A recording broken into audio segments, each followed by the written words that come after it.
Ladies and gentlemen, it's Thursday night, but it's still material issues. Welcome to episode number 108.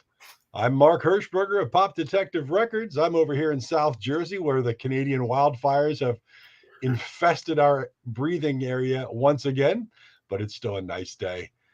Out on the West Coast, flashing his new smile. I love it. He's a new man, the president of the International Pop Overthrow Festival, my very good friend, Mr. David Bash. Good to see you, David. Great to see that smile. Thanks so much, Mark. Great to see you too. I must apologize ahead of time. I've got the new dentures in. I'm not shy or bashful about talking about it. I had a lot of oral surgery done last week. I'm still trying to get used to the dentures, both aesthetically and mechanically. I haven't been able to eat solid food quite yet.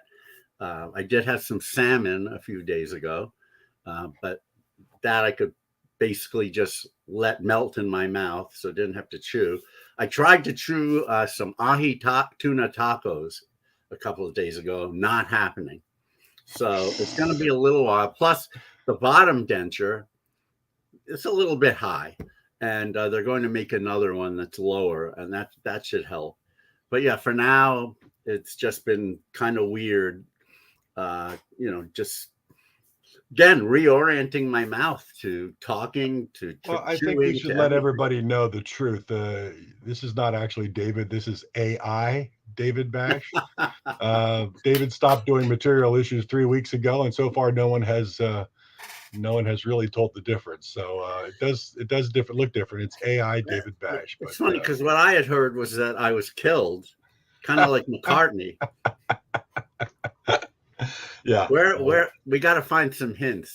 We're gonna put out some backwards audio hints. Turn me on, I buried David. And then I'll have to walk out of step with a few other guys, stuff like that. That would be fun, though. Turn me on, dead man. Turn me on, dead man. Anyway, the things we come up with. Getting that out of the way, I apologize ahead of time that my speaking is going to be. Oh, hey, Barry. My speaking voice is off because of this, and it's gonna take a while to get my tongue oriented, which of course is making all the women very sad. But what are you gonna do? Yeah. The postcards are coming in. Good evening. Postcards are coming in daily on that. But yeah, right. Anyhow, enough of that. Let's see what's going on in the world of IPO. Well, we've got IPO San Diego now scheduled. That LA was scheduled a while ago. Oh well, thank you. LA IPO was scheduled a while ago. Oh, thank you, Tim. Hey, Tim. August 4th through 12th at Redwood Bar in LA, a really cool club. IPO San Diego, August 18th and 19th at Black Cat Bar, which is a place we used last year and really liked. IPO Vancouver is going to be scheduled this weekend. That's John Borak. Hello, John. From the neck on up, to quote Todd Run. Oh, no, Utopia, actually. Great song. Actually, every time I quote that song to John Borak, his response is, great song. And he's right. Anyway, so August 31st through September 2nd, my birthday, at Lana Lou's, a really cool venue in Vancouver. And I'm still booking IPO Arlington, September 14th through 16th at Black Box 215, the venue we've used the last couple of years. Yeah. Want to thank Alan Pecci and everyone at Spider Pop, of course, one of our dear friends and sponsors. And so that's what's going on there. What else is cool? Oh, the Heritage 2023 Heritage cards have come out.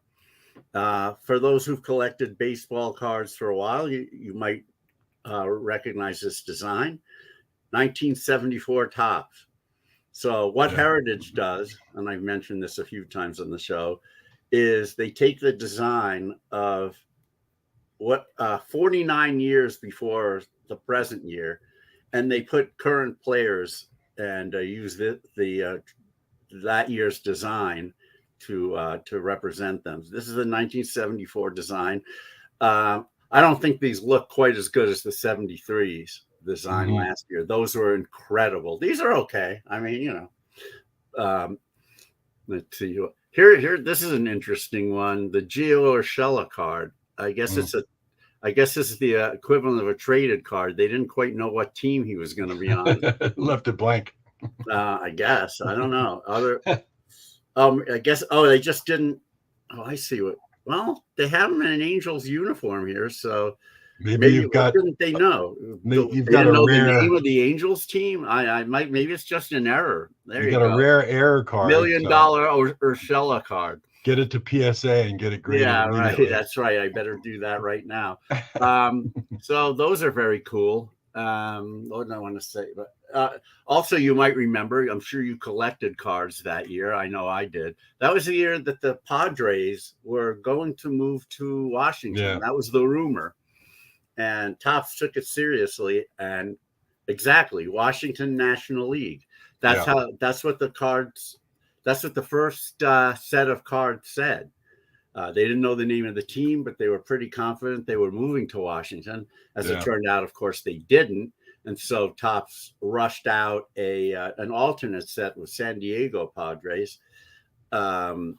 Those cards are worth more than the Washington National League cards, which is unusual. And that usually the mistake is worth more, but in this case, not.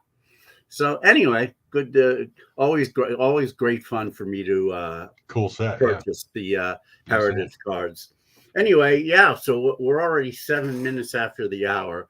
So let's introduce our guests post haste here. I'm looking forward to this. This is something we rarely have brand new releases from relatively newer artists. So this is going to be very cool. Well, not only that, but we rarely have artists so young, and I don't mean that they're like teenagers, no, but normally we have current artists in their maybe in their 40s, or artists from back in the day who are now our age or older. But now we've got these young men, two men of the four from this really great band from New York I've known for the past few years. Their debut album, Red Letter Glow, came out in 2020 on Gem Records, and I fell in love with it immediately.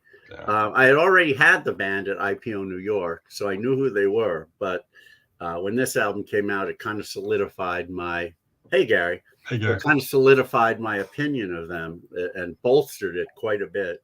And they kept putting on rockin' sets. And a couple of years ago, they played IPO in Boston as well.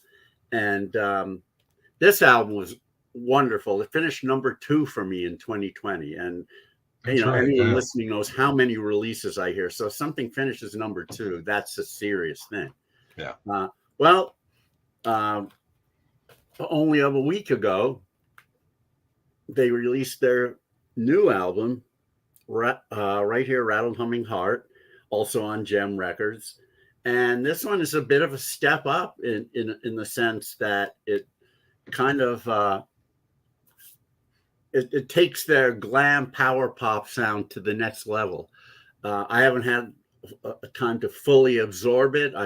I'm pretty sure it's going to be a top 10 for me this year.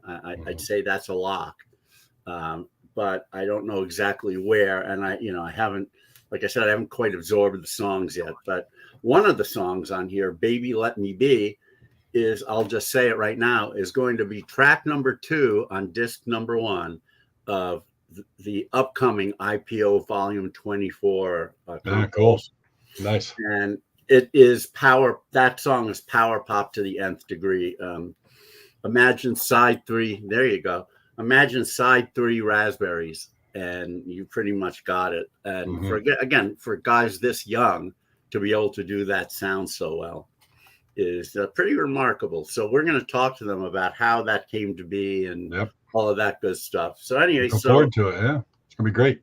Without further ado, would you please give a huge welcome to Midnight Callers members, Chris Payne, rhythm guitarist, and Marley Miranthropoulos, bass player. How you doing, gentlemen? Hey guys, how are you?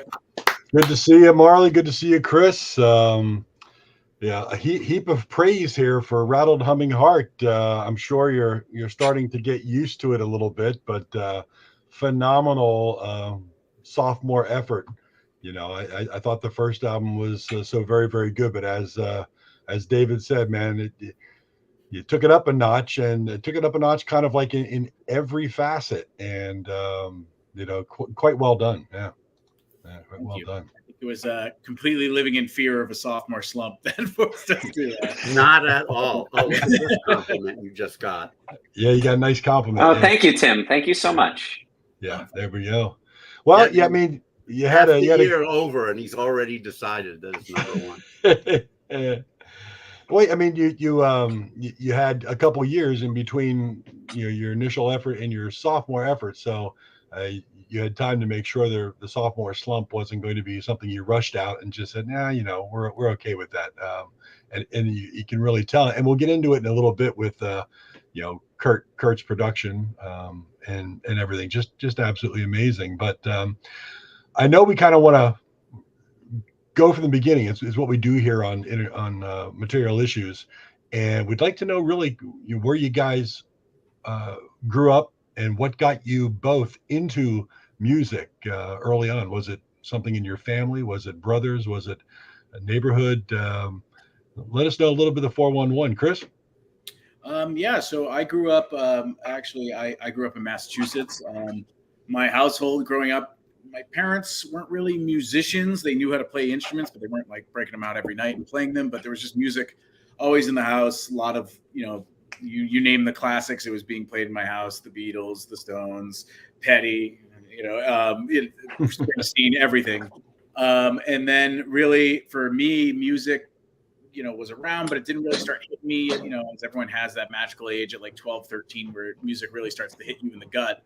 And I was lucky enough, I had an older brother who he was 3 years older than me. So he was starting to feed me a probably like much more mature taste of what he was into as well. So that's, kind of just expanded the palette even more. He started playing music in bands. So then naturally you got to do what your older brother does. So then I started playing music in bands. And yeah, it's kind of history since then. I was playing, all throughout high school and then a little bit in college to make some side money, to make some scratch, just playing covers at a bar. And then, when it came time to graduate college and, become an adult, I also wanted to do so in a place that had a bit of a musical scene and a musical history. So New York City was where it was at for that. So moved down there, and that's kind of my story, Marley. Well, my story is very similar to Chris's. I was raised in a household that was very musical. My parents were playing all this great music all the time. The first song that I can really remember capturing my interest, because as a kid, you're mostly interested in sounds. You hear sounds you've never heard before and you want to know what they are. And it was The Night Before by the Beatles that has it's drenched in reverb. And I had never heard reverb before. So it was just an interesting sound. I made my dad play it like 10 times in a row on the turntable. And then like Chris said, around 12, 13, I really wanted to get into video games. I was begging my parents for a video game system. And they decided that the only thing that maybe could compete, they were not big on that idea. And they thought the only thing that could compete with that was the electric guitar. So they got an electric guitar, and I split my time between video games and electric guitar. And then as time went on, it was more and more guitar and less video games, which I think was exactly what they were. But then exactly what they were. Guitar Hero quite a bit. I have always found Guitar Hero frustrating because I know how to play a lot of the songs on guitar and my hands won't move in the way they need to That's operate the supposed controller. to, yeah. But it's funny because I think Chris started on bass, but now is the guitarist, and I started on guitar, but now I'm the bassist. So where'd you grow up, Marley? So I lived in New York City. I was born in New York City. I lived in New York City until my teenage years, and then I moved to the Mid-Hudson Valley, actually fairly close to Roscoe, of all places. Okay, well, I actually... Until I was 13, I lived in Poughkeepsie. Oh yeah. Then I moved down to Rockland County, New City. So it wasn't until I was 23 that I came out to California. So I know, obviously, I graduated at NYU, so I know all those areas really well. Of course, you don't have an accent at all. Well, neither of you really, especially you, Marley. I would not have guessed you were from New York. So, I mean, obviously, given the music you play now, which is, highly influenced of those, especially early 70s classic power pop and glam, you didn't grow up, obviously, in a time when that music was popular. You never rebelled against your parents. Like Chris, you said your parents were playing the classics. You never said, that's my parents' music. I want to listen to Spice Girls. I mean, I definitely wanted to watch the Spice Girls, but no, really, it was. I think I was just lucky that my group of friends, we were all, where I grew up, like everyone was pretty similar backgrounds, and all the parents really liked the same music. So then we really liked it, and we kind of, our version of rebelling was not so much like going all the way to like hip hop or pop, in terms of the pop princess stuff, but like our version of rebelling was like listening to like, Audio Slave and Rage Against the Machine and White Stripes. So like my dad, I put on Rage Against the Machine, and my dad's like, this is a bit too much. I like it because at least it's not the other stuff, but like it's a little too much for me, and he checked out of that. But my rebelliousness was more just in like maybe harder rock at the time, more modern rock stuff. But with that, started to bleed in.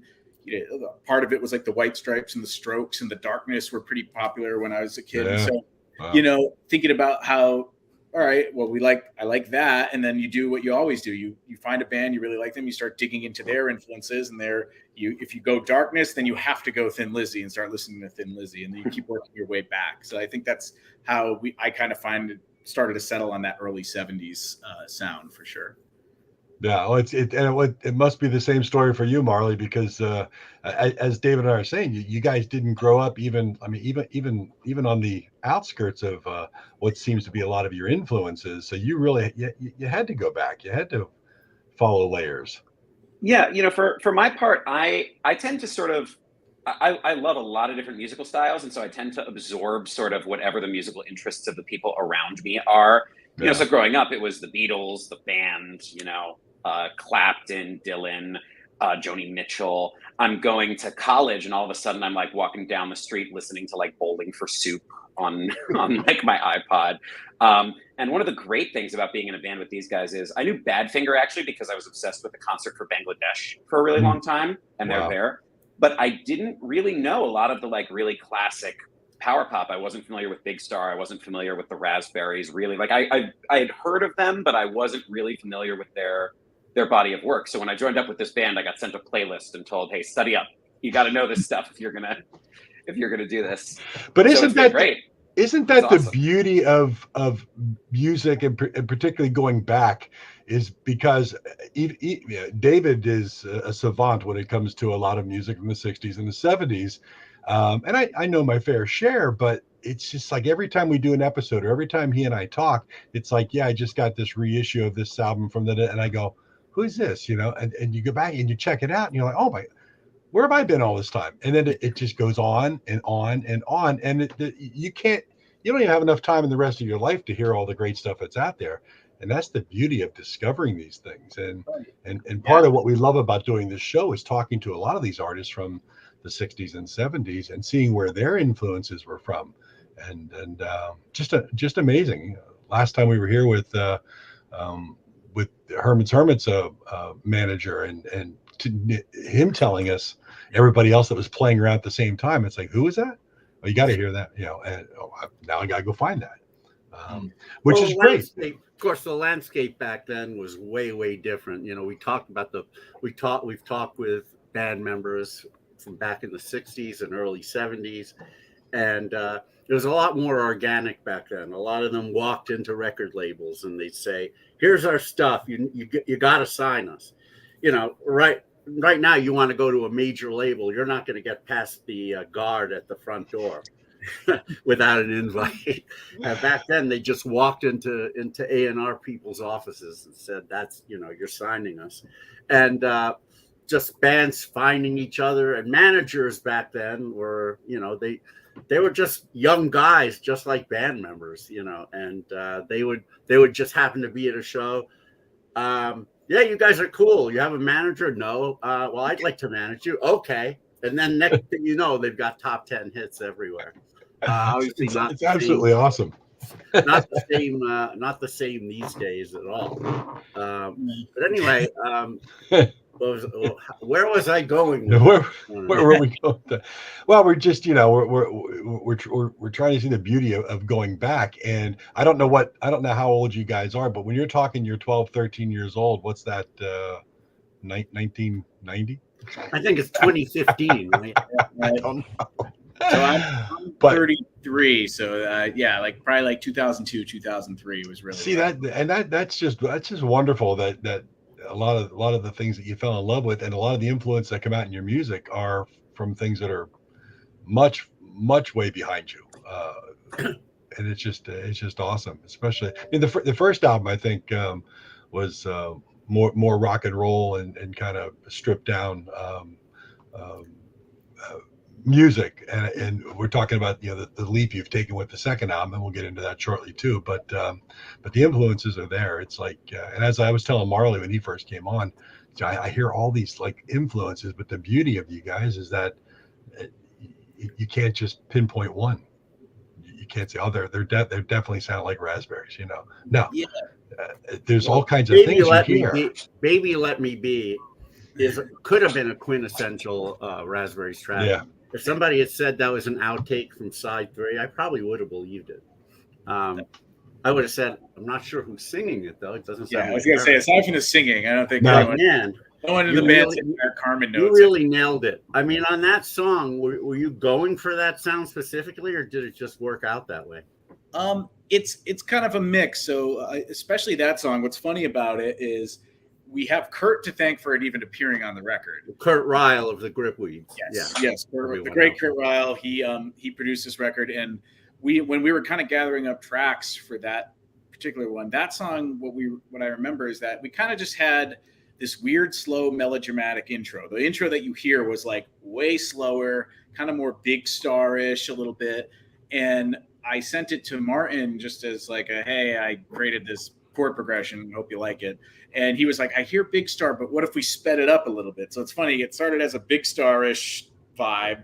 Then he sped it up and came up with like the verse chords and kind of the flow of it. We added some lines to it. It came together really quickly. And I feel like sometimes you don't trust songs that come together so quickly, especially in power pop in my mind, because you're like, oh, we just took the easy road out. We just did exactly where it's supposed to go. And that's cheap and probably people aren't going to like it.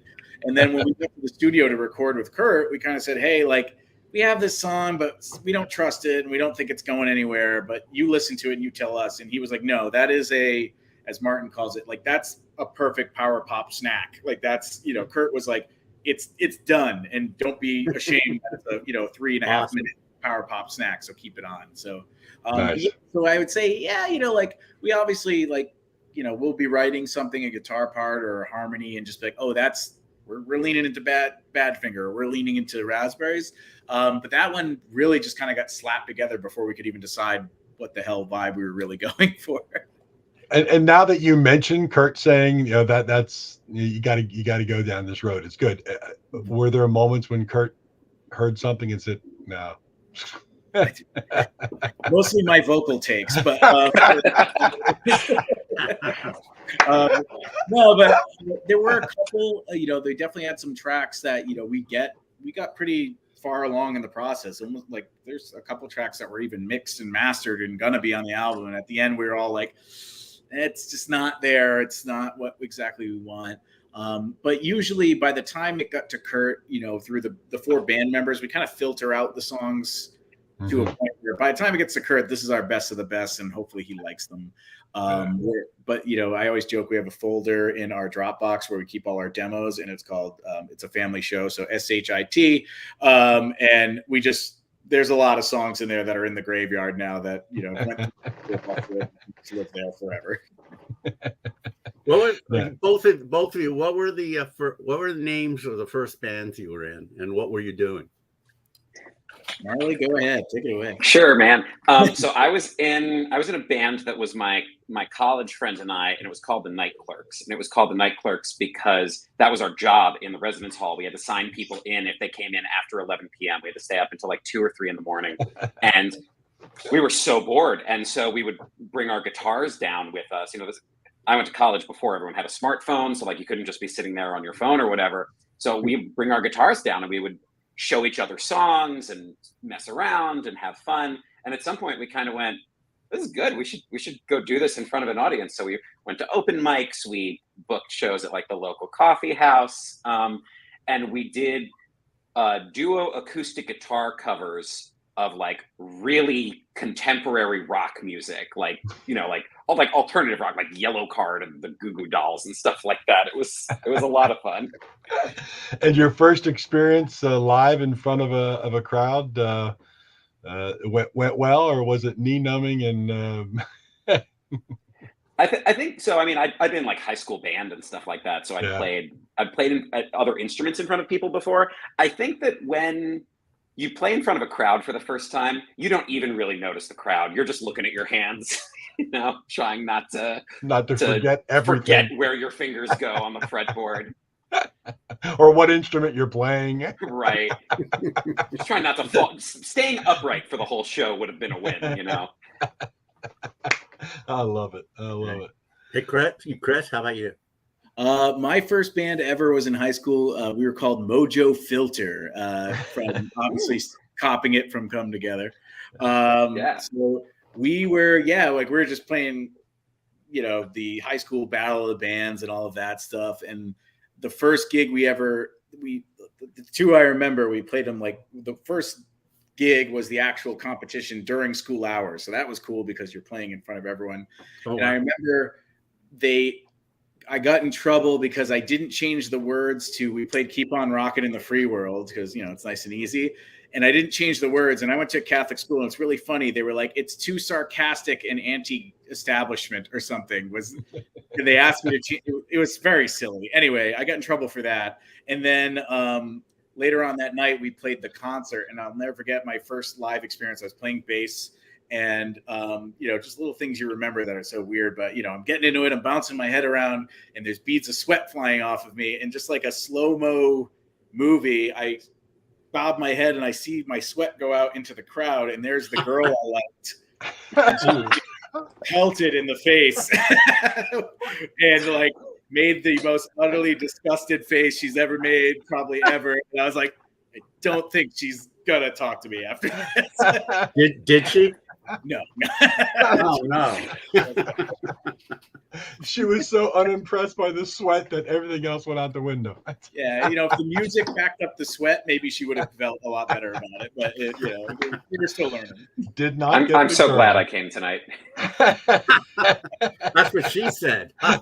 Oh shit! It's not a kids. This is not a children's show. Oh, okay, good. The first. I think the first live place I ever played way back in early 1980s something.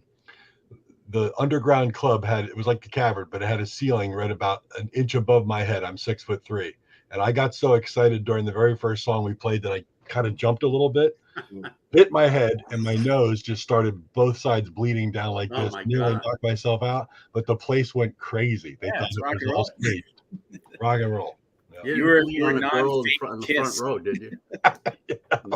Yeah, Kiss. Yeah, post-cursor to Kiss. But my first band experience was never. I don't play anything. But probably the closest thing I can think of was when I was a grad student, started teaching an experimental psychology class. 10 minutes before the class, I'm feeling a little nervous. I'd never taught before. I'd barely ever spoken in front of any people before.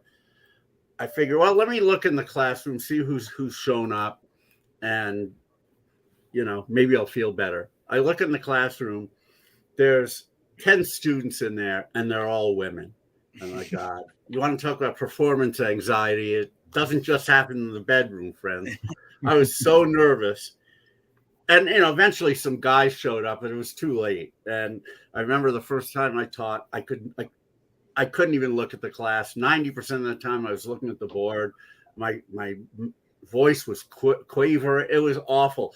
Finally, I made eye contact with some woman who gave me the look of like she was my mom, and I had just, I don't know, I had just messed something up. Such abject pity, and I was like, oh my God, this is awful. It actually took me about 2 months to finally really enjoy speaking in front of people. That's ultimately what led me to doing IPO. The fact that I knew I'd be able to introduce bands and not mess it up.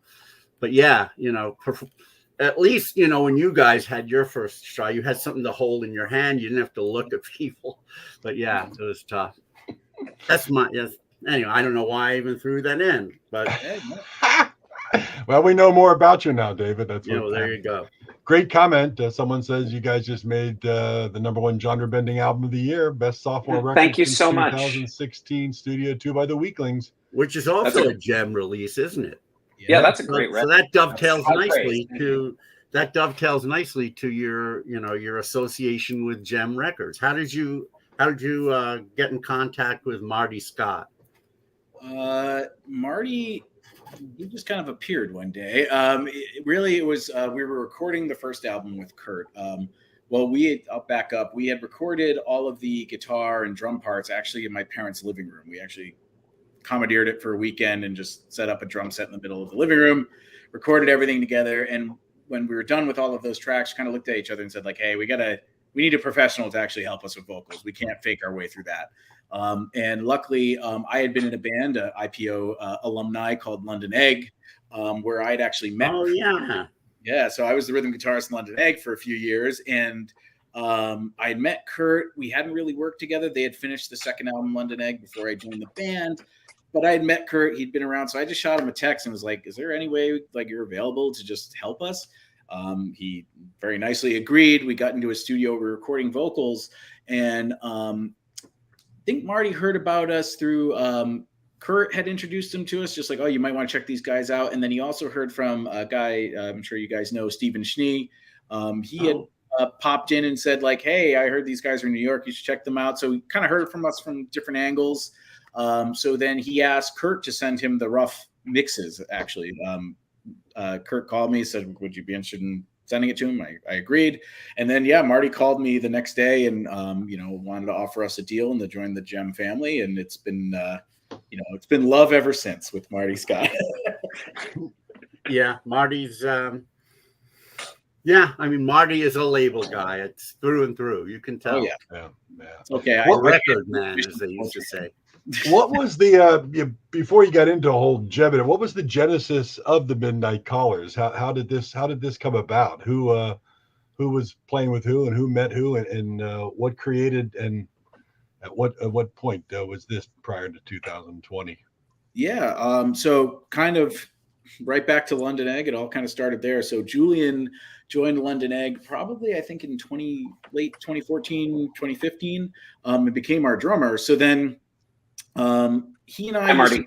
There's Marty. Oh, hey, Marty. Yeah. He just wants his 2 cents. So Julian and I were in a band together. So we used to drive to gigs all the time together and just, be in the car, driving along. And so sometimes I'd play him demos and he'd be like, oh, that's a good one. You should throw it to the band. I go, London Egg was like mod rock, power pop, like real 60s Who influenced. It didn't really fit. So I'd be like, one of these days we'll figure it out. Sadly, London Egg just kind of dissipated one day. It kind of happened out of nowhere. And then Julian kind of reached out and he was like, hey, we should just record a few of these just to have something and play gigs with it. And so we actually put together an EP under the moniker Chris Payne and the Letter Train for just so we made it sound like a band, even though it wasn't really. And then again, we had recorded it, we mixed it ourselves, just put it on Spotify for giggles. And then we kind of said, all right, well, let's try to recruit a band. So we got Martin in the band. One of Julian's work friends played bass with us for a while and helped us out, even started to record the first album, but then Marley joined up and Martin came from Craigslist. I think Marley, you did as well. So Craigslist isn't all, strippers and weird people. There are some nice people on there. That's a great question. That is a great question. Actually, it was the combination of there were two brothers in the band. There was Robes London and then Egg, that was his nickname, and everyone knew him as Egg. So London Egg, that was it. That's a good story. Yeah. So then, we got these guys through Craigslist, and then we really just naturally hit it off. I mean, the greatest part about getting Martin and Marley both in the band is New York's a huge place. Don't get me wrong. There's millions of people. However, you don't. It's hard to find people who are musically like-minded like you, and even you can list all the influences you want, but they never seem to like. Especially people of your age.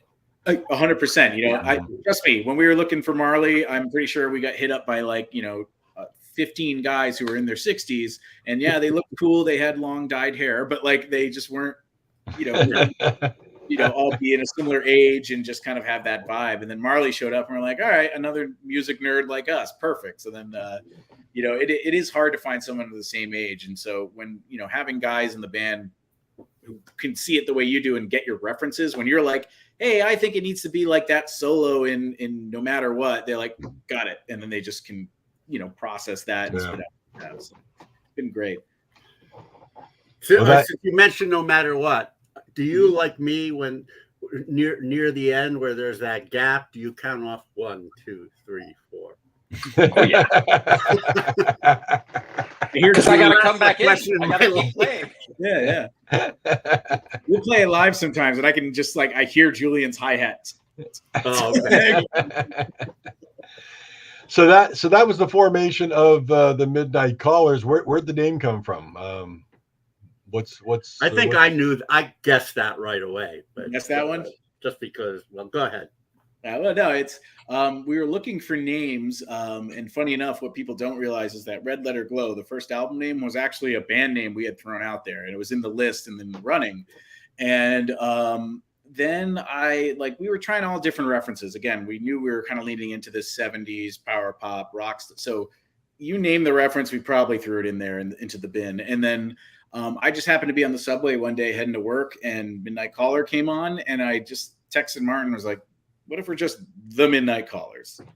And there was silence on the text, and I was like, oh God, I just threw out a really lame name. And he was like, perfect, done. And I was like, oh, all right, great. So, that easy as to put your Spotify on shuffle, and you'll get a band name eventually.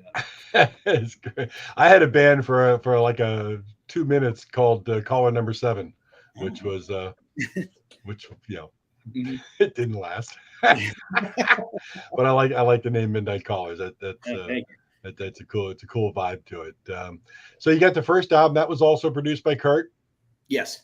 And recorded at his studio as well, or enhanced at his studio. Let's say the turd was polished at his studio. Yes. Polished. Okay. All right. Good. And did you have Little Steven involved in that in airplay for that first album back then as well on Underground Garage? Yeah. So I thought I heard it quite a lot. Yeah. So it was cool. We finished the album, and then we were getting ready for it to be released, and Marty gave us a call that it was going to be coolest song in the world. Right. So we were coolest song in the world for a week, and then that year we came in at number 3 for the year for the voting, which was really cool. Wow. Our label mates. That's right. Yeah. I think was it the Weaklings? I forget what song it was. It was 3. 3 was the coolest song of the year. Then a small indie act known as Green Day was number 2, and then I hate when those little unknown bands sneak in front of you. You're like, where do you even have a fan base? Hey, well, it was good for them though. Yeah. It was really funny because in the lead up to it, I was telling everyone that I didn't care where we finished as long as we beat Green Day, and that was the joke that I would tell people. And then we finished in 3rd, but Green Day finished in 2nd, and I had to admit that I was actually okay with that outcome. Yeah, I'd say so. Down with Green Day. Maybe this year we'll beat them. Well, what do you think? Because I'm always talking about what power pop is and what it isn't, and that's still a huge debate among power pop fans.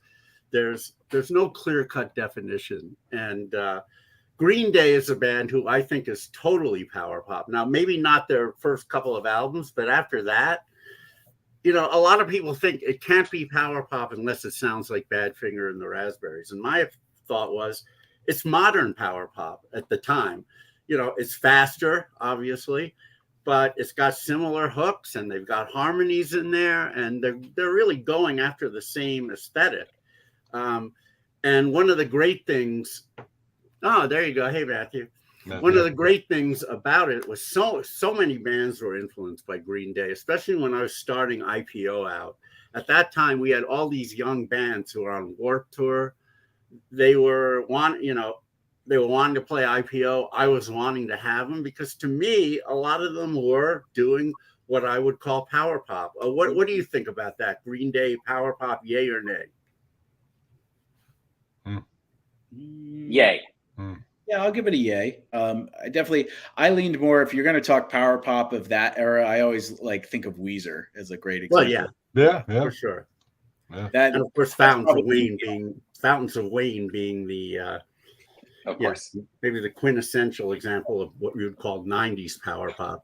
Mm-hmm. There was a huge renaissance at that time, and that's really what got me to start IPO, because right around, you may or may not remember this, but right around the mid 90s, there were a lot of power pop fanzines springing up out of nowhere. You had Yellow Pills in the early 90s. Are you familiar with Yellow Pills? No, Jordan Oakes, a huge power pop fan from St. Louis, started that magazine. And that's really, that magazine actually taught me that there were a lot of other people out there who loved power pop. Yeah. I thought I was like among the only people, because, I was teaching psychology. Where was I going to meet power pop fans? My colleagues, my students, no. And then there's Yellow Pills. Like, wow, there's all these bands doing this stuff, because he was writing reviews, and there were people be writing in letters saying, yeah, I'm a huge fan of this. And it's like, wow, this is awesome. And then you had Oddities magazine, AUDITIES. And then Pop Cycle, which was, you mentioned Steve Snee, that was his magazine. And because of that, I think a lot of bands saw that this was happening as well. And they said, you know what, this is, we kind of like this music. I think we should start doing it as well. And so in the mid to late 90s, there was a whole crop of power pop bands coming up, most of whom didn't ascend to the heights that Weezer did, but there was an underground following. And of course, Bruce Bodine started Not Lame Records, started releasing a lot of power pop, and also selling it as a mail order. I mean, he became famous for one particular phrase. If he really loved an album, he said it was extremely highly recommended. And that's how you knew. If that was his tagline on the review he wrote, you knew he loved it. And so that's what caused the Renaissance, really. And there were a lot of bands like that. Which I think would be his tagline for this brand new album, Rattled Humming Heart. No doubt. Thank you so much. Highly recommended. So let's talk about that a little bit. It's a 3-year process between the first album and coming into the sophomore effort. Describe the difference between the second album and the first album in your own words. Go ahead, Chris. Well, there you have it. Oh, sure. I'll go. Marley. Sure. I think what I would say is, with the first album, we were finding our sound, and for the second album, we were using our sound. Yeah. It would be the difference, right? So whereas when the songwriting process for Red Letter Glow was going on, we didn't necessarily know what the band sounded like yet. We were finding out as the songs were being written. But for Rattled Humming Heart, we were able to especially Chris and Martin, who do most of the core songwriting, were able to really say, okay, well, how is this band going to sound when this song is done? Mm-hmm. And then execute that vision. And Chris and Martin are both really, really great at that. They have a fabulous sort of ability to see where something is going and guide it in like the most productive direction. Gotcha. Yeah, that's a good way to describe it. And I think you probably learned a lot after doing the first album, Were you playing live that much between the 3 albums because of all the pandemic and everything? You really weren't having live moments, were you? No, I mean, especially when the album came out, it was October 2020. We were able to I think we slid in an album release show, funny enough, up in Roscoe, New York at the Roscoe Beer Co. We played at the brewery outside because that was all back then. We're going back. Everybody with social distance. Yeah. Yeah. It was so cold. Yeah, it was freezing. But we did it. That's a New Yorker saying that. Yeah, and then then right around 2021, it was a bummer because I feel like you have that record release and obviously everyone's jacked up and wants to hear it, and you want to get out there and play it to people live, and we unfortunately, just because of the timing, we're kind of stuck just being like, hope you like it. We won't play it for you yet, but we'll and then when 2021 hit and we started to book some more shows and pick up some steam and play a bit more. Funny enough, we were already getting ready and writing the next album, so Red Letter Glow just kind of it just became part of the act, and that was it. And that's why we're excited about this album, because we actually are playing shows and being active and meeting people face to face and all of that, instead of just releasing it and then hoping it does well. And it's just released, and right out of the gates, the first single is New York Tramp, correct? Yeah. Right. That's that's the first. I saw the video the other day on YouTube. Great video. Thank you. And that is Who does your videos? Do you have a production team, or is it just homemade with you guys? We used Lakota Films for that video, which is a production company in New York City. We were very happy with the work they did. We think they did a tremendous job. Yeah, it was a really cool Indeed. video. Yeah. Indeed. That's going to be Coolest Song on Underground Garage as well? That's this week, yeah. It's this week right now, right? Yes, indeed. Yeah, I haven't heard it yet, but I knew it was either this week or next week. So very good. Little Steven has done very well for you guys. He's been a supporter, and as I well know, Underground Garage has been fantastic. Good luck on being number one. Small label, yeah. At the end of the year. I don't think Green Day has a single out at all. Yeah, that's true. I think you're fine. Neither do the Weaklings, so you're okay. We got them. We'll email them and just say, guys, lighten up on the promo, okay? Right. It'll be like December 6th, and here's Coolest Song, brand new from Green Day, and you guys be like, son of a bitch. Where have you been playing lately? So we played at the C Note in Hull, Massachusetts last weekend, actually. Not later this month, next month, July 22nd, we will be back at the Roscoe Beer Company in Roscoe, New York. If you come to see us play in Roscoe, make sure to take a picture of your GPS when you're 41 miles from Roscoe. Tag us in it on Instagram. We love that. And then we're at Drew's Place in Ringwood, New Jersey on July 29th. The last Sunday in August, we will be at the Cisco Brewery in New Bedford, Massachusetts. And later on, we're going to be, it's the last weekend in September, we'll be at the Big E, the Eastern States Exposition in Massachusetts. So that's going to be a lot of fun, and we're really excited for it.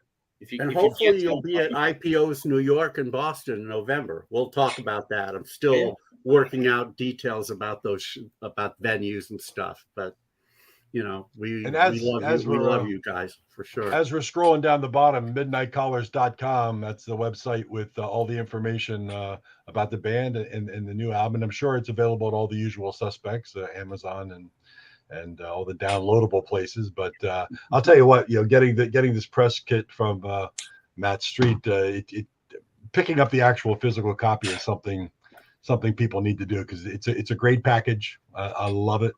Really well done. And we all like I'm a huge pen guy. Here's one of my Mont Blanc. So I was thrilled to see a couple of pens in that press. You always need a pen.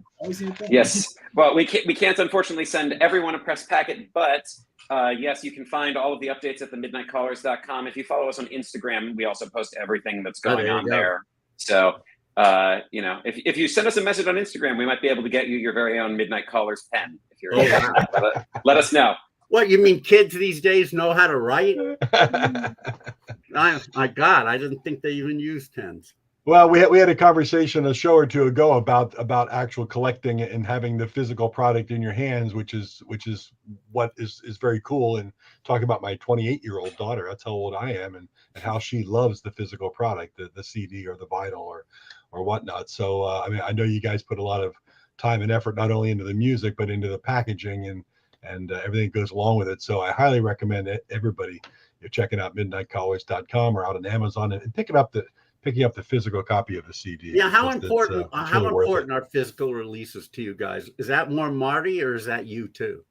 I believe my personal thing is I was really excited for this one because the first album was on CD, and it's very cool we released it on CD, and I'm glad I have a few copies of it.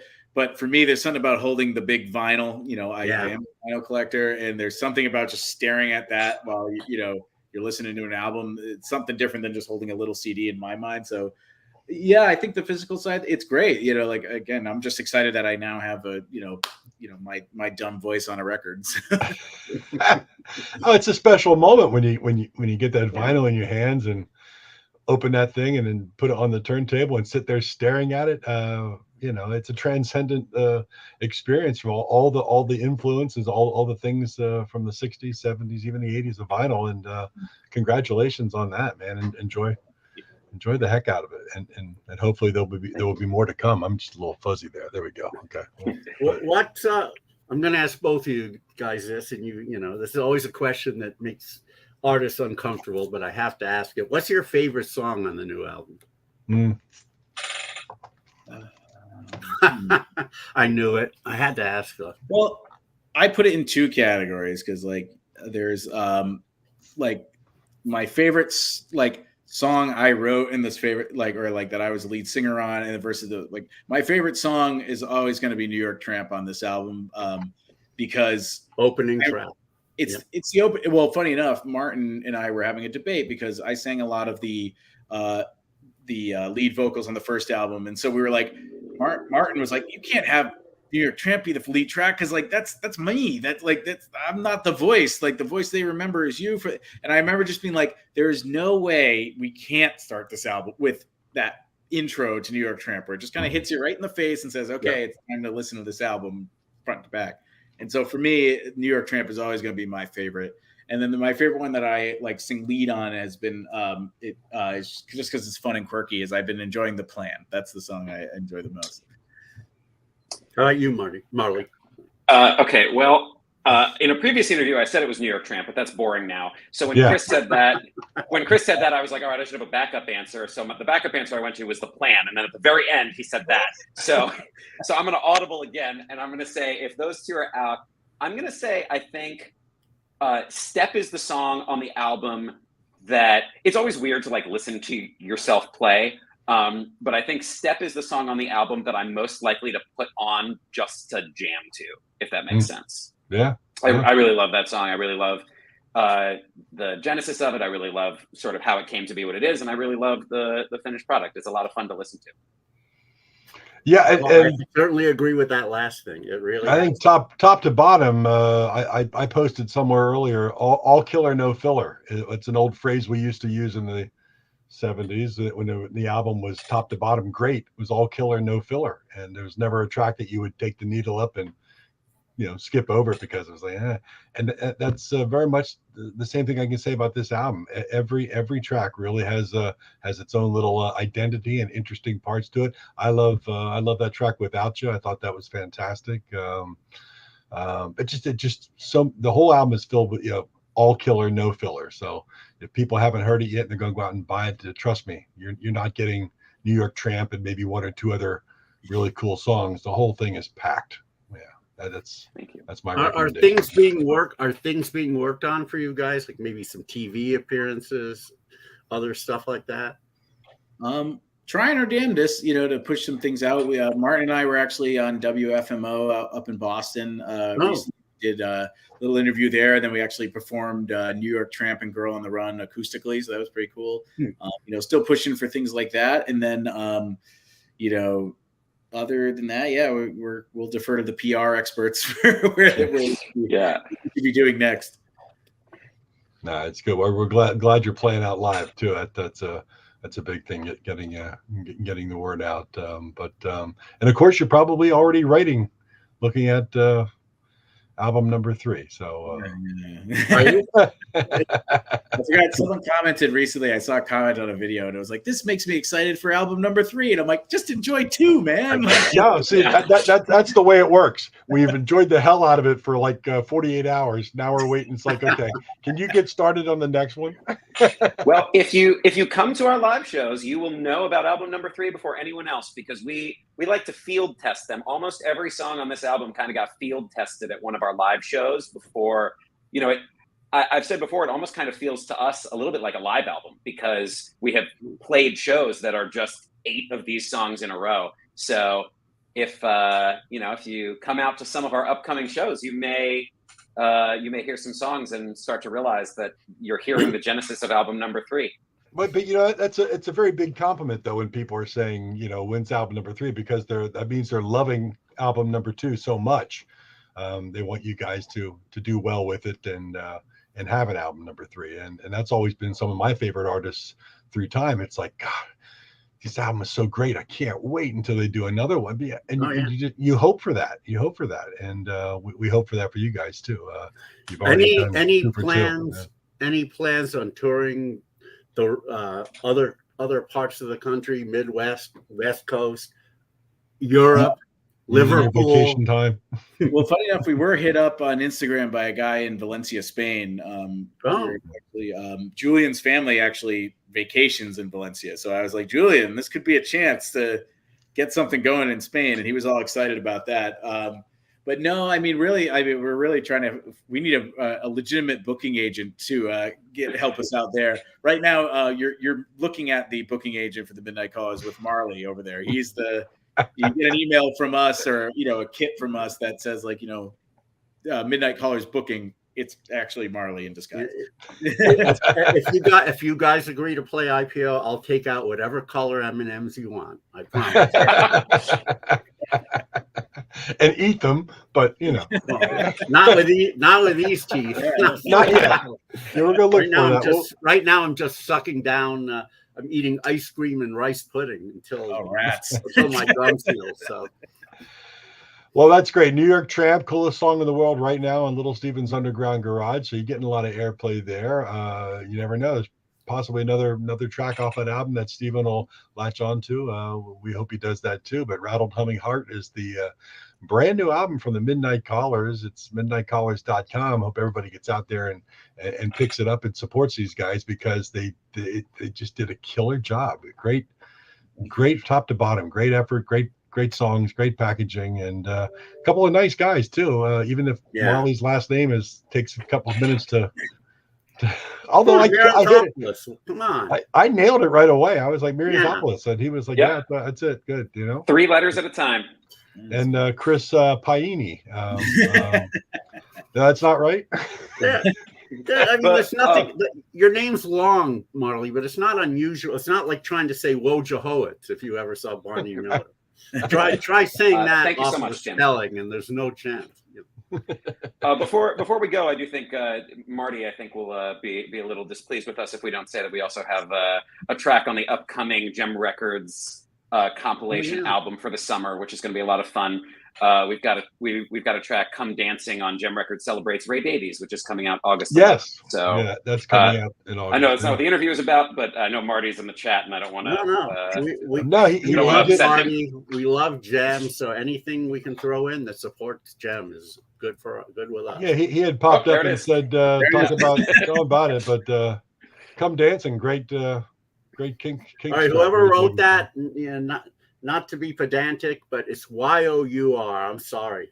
Not Y-O-U-R-E. You kids out there, man. You don't care about there and your and all that stuff. It doesn't matter to you. You're on a great label with great people, and you got a lot of steam right now. So enjoy the heck out of it. Man, and when I was a kid, I had to walk 20 miles to my favorite record store in 2 feet of snow. Uphill. Uphill the whole way. I had to beg my parents for a dime allowance. Come on. You can't even spell your and your. What's wrong with you? What's wrong with your generation? What's the phrase? Okay, boomer. That's a great idea. Someone should write a song about that. Yeah. About my generation. We should think about that. Right, yeah. Well, guys, thanks so much for joining us here on Material Issues. We really appreciate it. And David, I'm speaking for David as well. But we're both big fans of the CD and or the album. Let's call it the album. Yeah. Sure. And both albums for sure. But this one's really top notch and great effort, great job. And also, if you're a fan, definitely go see the band live. They take it up a notch there too. It's your show's really tight and a lot of energy that, you know. So yeah, by all means, check them out. If you happen to be in a town where they're playing, go check them out. Yeah, I hope you come down to Philly. I could pop over to Philly and make a little Yeah, noise. it shouldn't be too hard. Shouldn't be too hard. Yeah, it's all good. Honestly, thank you guys both for the support. Really, Always a pleasure, guys. Yeah. Thanks so much for appearing, and best of luck with the album and with Little Steven and everything else. And Chris, you just had a baby, no? I did. Well, she just turned a year actually, so okay. I'm over the hump, but she's still a handful. But you look pretty good for just having a baby a year ago. I got to say. My waistline would disagree with you. But yeah, I'm doing all right. Well, it takes a while to lose the baby weight, Chris. Yeah, exactly. My wife is doing amazing, and I'm over here like, eventually I'll lose the baby weight. That's awesome. Well, have a great night, guys, and we'll look forward to everything else coming up in the future for the Midnight Callers. MidnightCallers.com. Rattled Humming Heart, Gem Records. Check it out right now. Have a great night, guys. Good night, gentlemen. Thanks so much, guys. Yeah, you got it. All right, that was a lot of fun. Oh my gosh, yes. Oh, hey, Lisa. Hey, Lisa. Glad you enjoyed it. Yeah, that's again, okay, John Borak. That's an inside joke. Yeah, they really do. It's again, they're not kids, but in the power pop world, they are toddlers practically at age early 30s. Which is amazing. I really wasn't sure how old they were, and then when they were talking about hitting certain music tastes around 12 and 13. You have to kind of think, well, what was happening at the time? And then they really had to go back quite a ways for a lot of the influences that you hear in their music. And their influences came around 16, 17 years before they were born. Easily. I mean, there are very mid 60s influences in their sound, as well as getting into the early 70s, and you hear bits and pieces of a lot of different very classic power pop bands, but you can't say that they sound just like somebody. Except on "Baby Let Me Be," I have to say. Well, yeah, but that's okay. I mean, who the hell else is doing it? Who the hell else is doing it? Even most of the power pop bands that are out right now, they're not doing that sound. Yeah. That's not at all. I mean, what they're doing is great as well, but they're not doing that. So and I got to say, one song that goes where you go, whoa. and big kudos to Kurt Ryle too. The production on this album is fantastic. Kurt is an amazing producer. I've been to the House of Vibes. It's quite a state of the art studio in the basement of his home, and we love Kurt. We love the Grip Weeds. And, really well done. Everything else that they're associated with as well. So what was I going to say? I don't remember, but I guess we could talk about. Well, should we talk about who's going to be on in the next couple of weeks, or do you want to play another?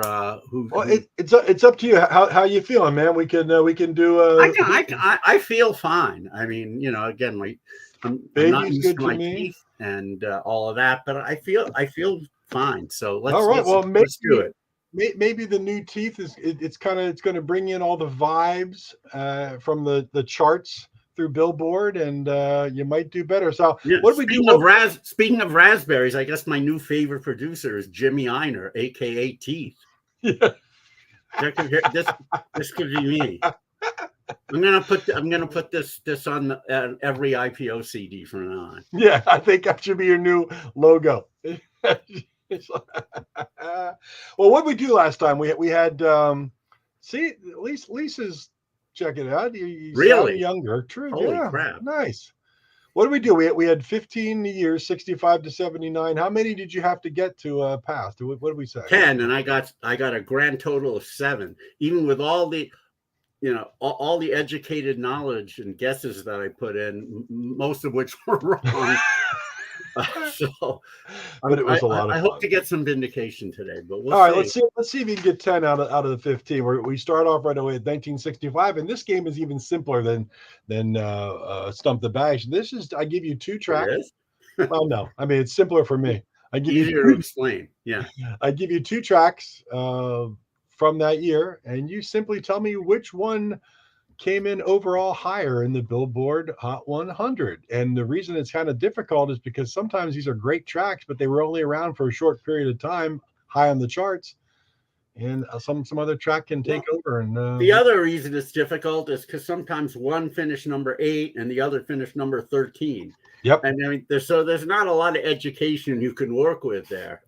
Right. But I try this time. I tried not to get them so darn close that it's that's not fair. That could help. But there's 1 or 2. Well, yeah. All right. 1965. Who's higher? Was it Unchained Melody by the Righteous Brothers? What a great track. That's iconic. Or what every cover band does in their live set, Hang On Sloopy by the McCoys.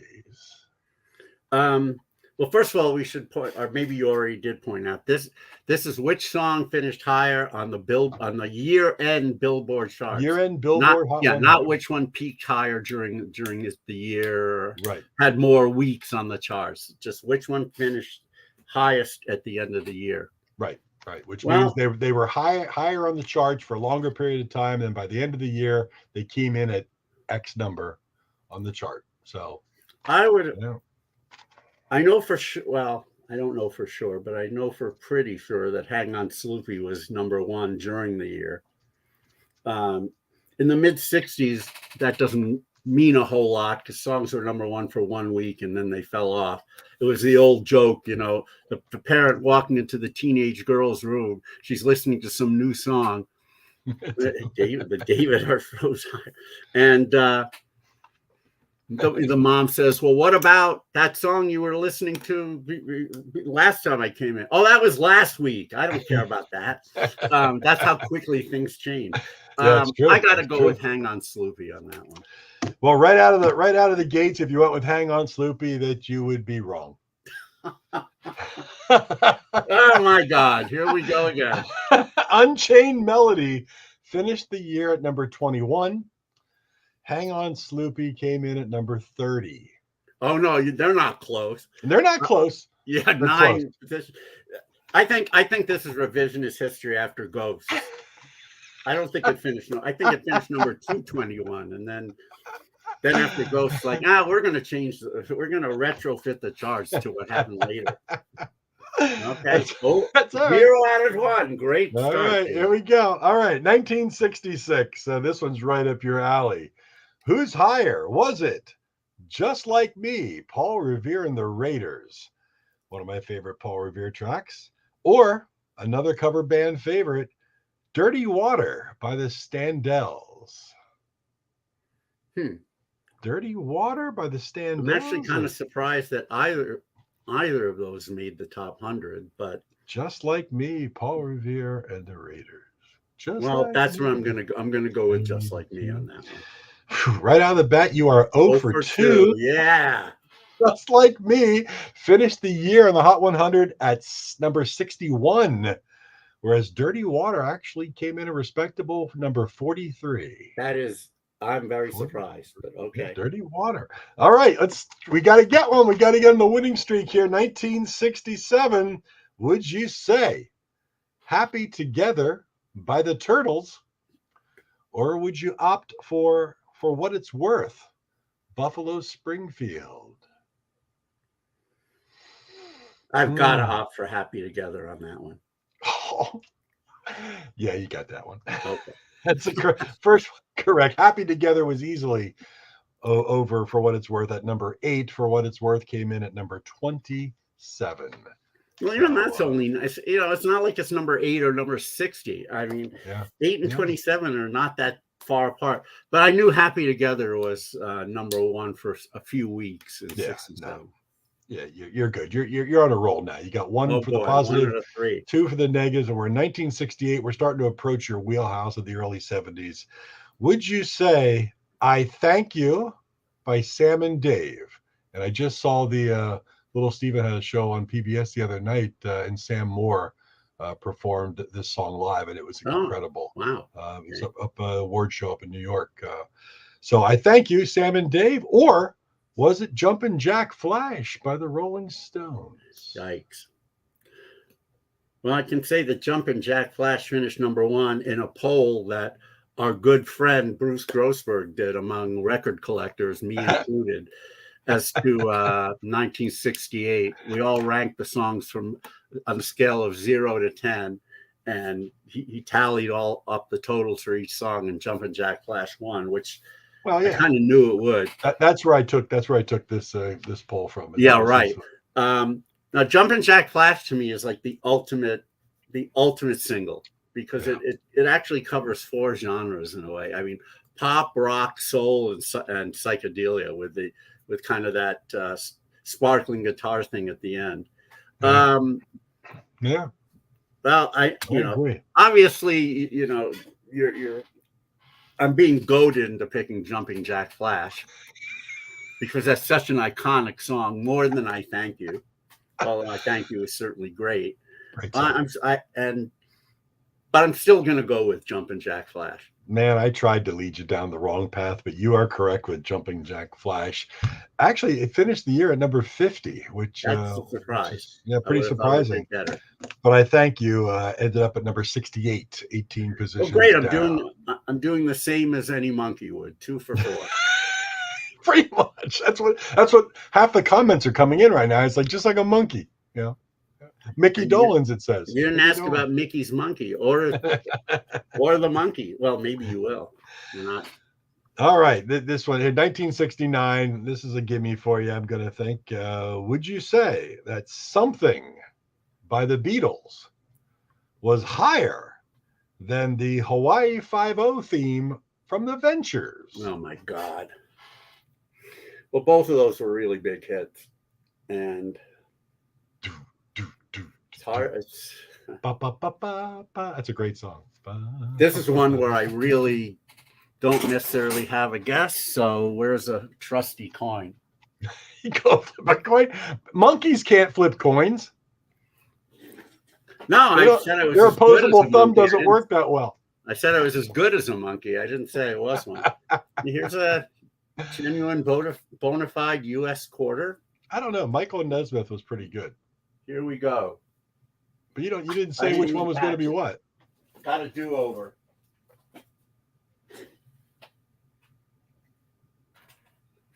All right. Going with heads. It's the Beatles. Tails. It's Hawaii Five-0. It's tails. Hawaii Five-0. You're going with Hawaii Five-0. Wow. So you are on a roll. That's 3 in a row because the Ventures actually destroyed the Beatles on this one. The Ventures came in at number 58 with Hawaii Five-0, and Something finished the year at number 83. Wow. Yeah, it wasn't really even close, which was surprising. But again, we talk about revisionist history. In our minds, it's like, well, yeah, Something is a classic song. Yeah, I mean, even back, obviously I heard, that's when I first started listening to radio regularly. And I heard both of them quite a bit. Yeah. And I knew they both finished really well on the Billboard chart. So anyway, all right. Well, I'm not going to use a coin anymore. You're 3 up and 2 down. So you're right. You're doing good. And it helped. Yeah. All right. 1970. 1970 is a great year for you. Would you say the Jackson 5's I Want You Back was higher than the Carpenters' Close to You?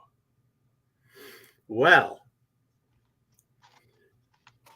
now again, this is one, I Want You Back is one of those songs that had weeks in both 69 and 70. So the question is, how many of those weeks did Billboard use I believe that Billboard's cutoff was a little bit earlier than WABC's when they did theirs. So I think for that reason, I think that I Want You Back probably spent a few more weeks in the 60 and Billboard's 70 chart than maybe WABC's did. So that would give the Jackson 5 a little bit more of an advantage. However,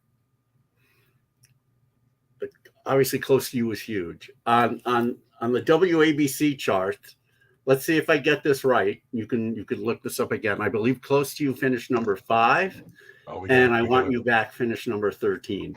So let's take a look, see if I'm right about that. Charts 1970. WABC Top 100 of 1970. The Heavy 100 of 1970. Yes, the Heavy 100. Now, what did you say? The Carpenters? I said Close to You was 5, and I Want You Back was 13. Again, there he is, the savant of music. You're absolutely right. WABC Close to You is at number 5. I Want You Back at number 13. And and just to add a few things, I think the Jackson 5. Whew. If I'm not, let's see if I'm right about this. I believe I'll Be There finished number 4. The Love You Save finished number 6, and ABC finished number 14. Am I right about those? Let me see. Hold on. If you are, I'm just going to shut the whole show down and say that's too darn good. Hold on a second.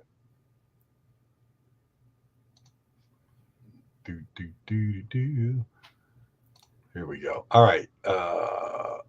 I'll Be There 4. Yeah. Hold on. Oh, you lost the Heavy 100. Yeah, I'm not sure why. I just. It was too heavy. It crashed your computer. I think it did. Charts 1970. There it is. Okay, here we go. All right. So you said I'll Be There. Number 4. Yep, you got it. Love You Save number 6. Yes. And ABC number 14. How do you do that? How do you do that? You must. It's called not having a social life. Yeah. You have a photographic memory for the WABC charts, man. That is right on the. Mainly for the Heavy 100. That's incredible, though. Yeah. And if I'm not mistaken, since we were talking about the Carpenters, I'll just add that We've Only Just Begun, I believe, finished at number 16 for the year on the Heavy 100. Well, I can tell you that you are absolutely correct. Okay. Just so you know what came in number 18? I do. What's that? Venus. No. No? No. Which way you going, Billy? No, you need to song that's right. Oh, no, Venus was 17. Yes. Right? Oh, Cracklin' Rosie was 18. Okay. All right. Cracklin' Rosie, one of David's favorite trivia one questions. I got only 1 point on and stumped the back. The first game we played, I think. Anyway, yeah. I've been digressing. So I got to decide: is it? We didn't even get your decision. Yeah. Is it I Want You Back or Close to You? So again, I think WABC's. I think Billboard gave more weeks to the later year than WABC did. So for that reason, I will go with I Want You Back. It's probably the best way you should have gone, but it's not the correct way. It's not the correct way. Yes, I Want You Back on. I Want You Back on Billboard came in number 28, but Close to You finished number 2. Oh, okay. Maybe I'm wrong. Maybe Billboard had more weeks in the later year than ABC, but sounds that way. Yeah. Either way, I'm wrong. So now what am I? 3 out of 6? I'm at monkey level again. 3 out of 6. You're still batting 500, but still you're monkey level. Yeah. Monkey level. See, we're proving that actually we should have a monkey on the show, a live monkey. It would probably finish 500. I mean, honestly, you could have anybody who doesn't know anything about music. Yes. About pop music. Yes. Just guess. Yeah. And they've got a good chance of finishing 500. But even though that's the way this game can turn out, what's amazing is Look at the little things you learn. Whenever you said, I can tell you what the WABC charts of 1970, and you can rattle off all those that you rattled off perfectly. That is good internet web show right there. Well, there you go. You don't see it every day. So, all right, we're 3 up, 3 down. 1971. Would you get a little higher with Proud Mary, Ike and Tina Turner, or Gypsies, Tramps, and Thieves by Cher? Well, I can tell you Gypsies, Tramps, and Thieves did quite a bit better on WABC's Top 100. Wasn't the heavy 100 anymore. Wasn't heavy. Nothing in 1971 was heavy, except maybe Jackie Gleason. So without knowing any more than I know, I'm going to go with Gypsies, Tramps, and Thieves. Gypsies, Tramps, and Thieves gives you another one in the positive category. Yes, Cher came in at number 39 with Gypsies, Tramps, and Thieves, beating Proud Mary coming in at number 55. Do you know the 1971 chart really well? You mean the ABC chart? Yeah, the ABC chart. Not as well as 70, but I believe Gypsies, Tramps, and Thieves finished at, oh God, it's a choice between two. Let me see if I can think of it. Either finished 13 or 14, and I'm trying to think. You are correct. Either one of those. Yeah, I knew this, but I'm trying to think. Let me see. I believe. All right. Well, let's do this. Mama's Pearl was number 11, correct? Mom, no. No. All right. No. Rose Garden was number 12. Yes. Okay. Yes. So Mama. Oh no! Wait. Shoot. So Mama's Pearl might be. Oh no, that was Mama's Pearl like 21. Yep, 21. Okay. All right. I don't know how you do that. Unless you've got the WABC chart up in the wall in front of you, that's incredible. Yeah, that's it. He's got a giant let's poster. see a finished number. I just want what finished number 7? Oh, you're gonna just pick years? No. Songs? Oh, you remember number 7? Let me think. Was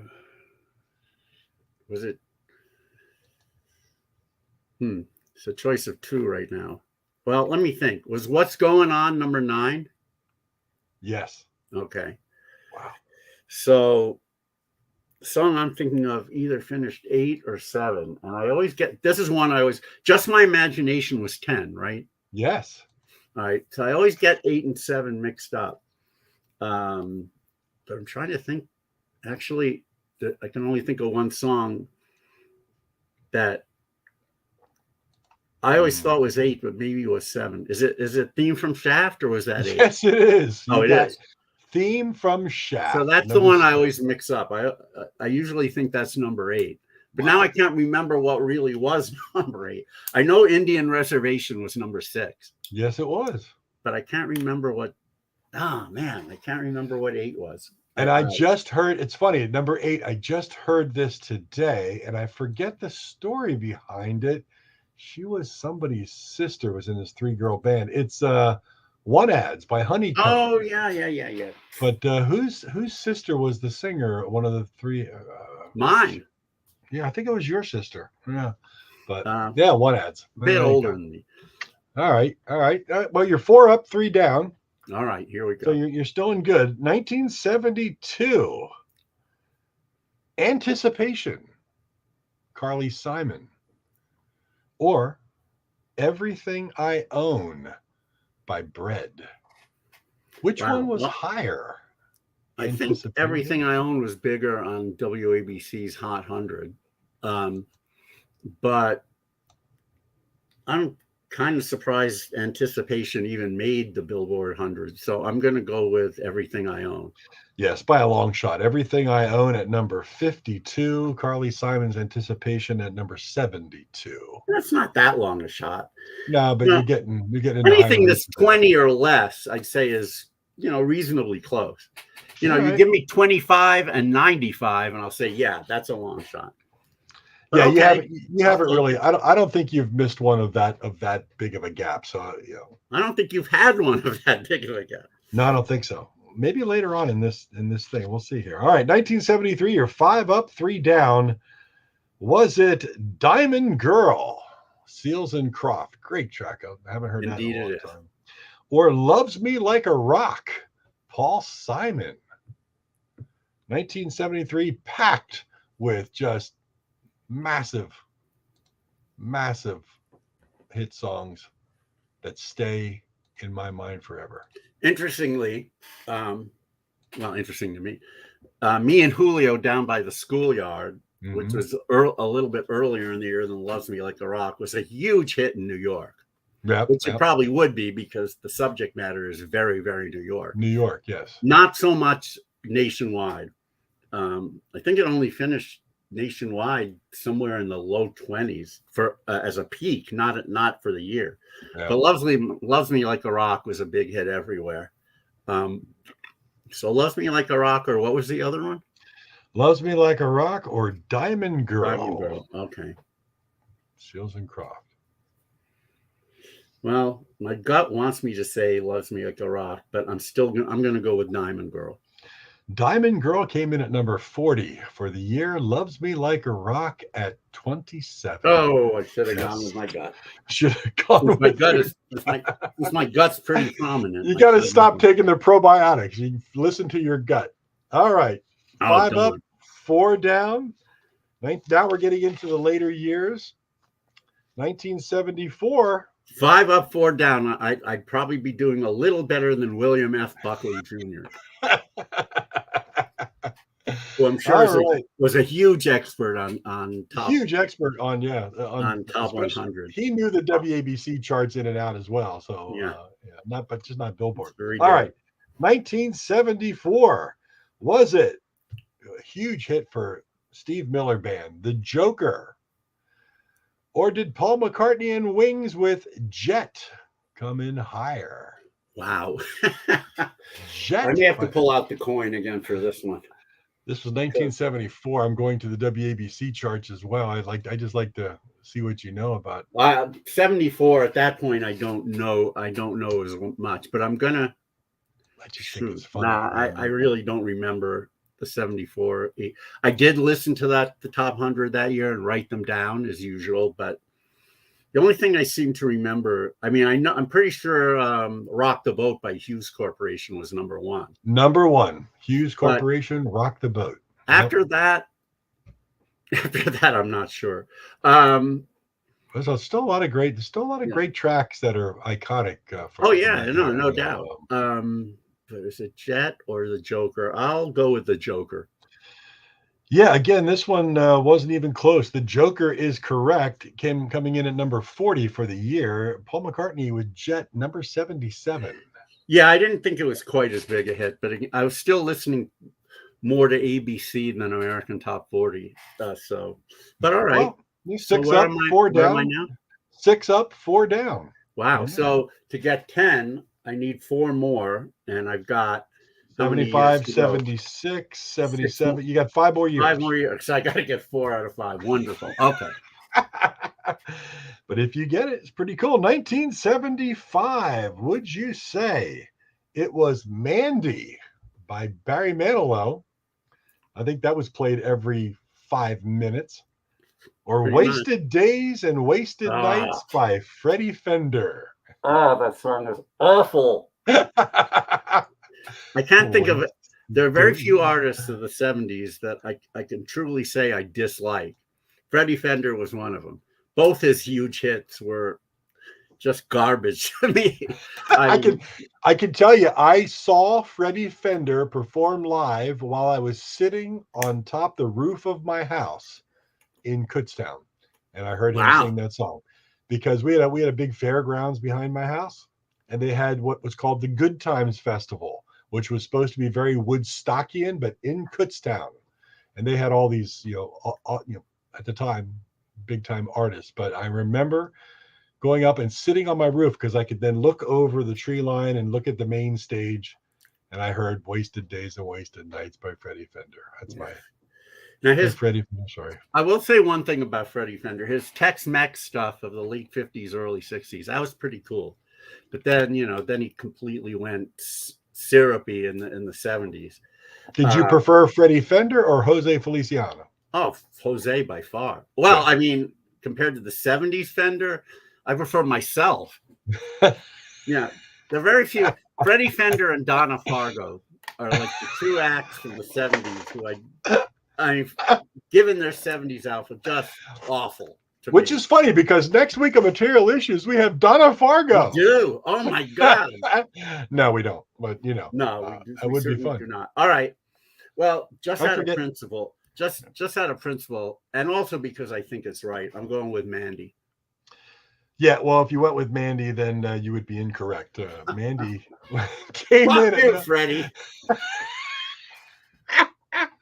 Mandy came in at 36, and Freddie spanked Barry on this one at 27. This was a closer one. This was a closer. Yeah, I guess it was.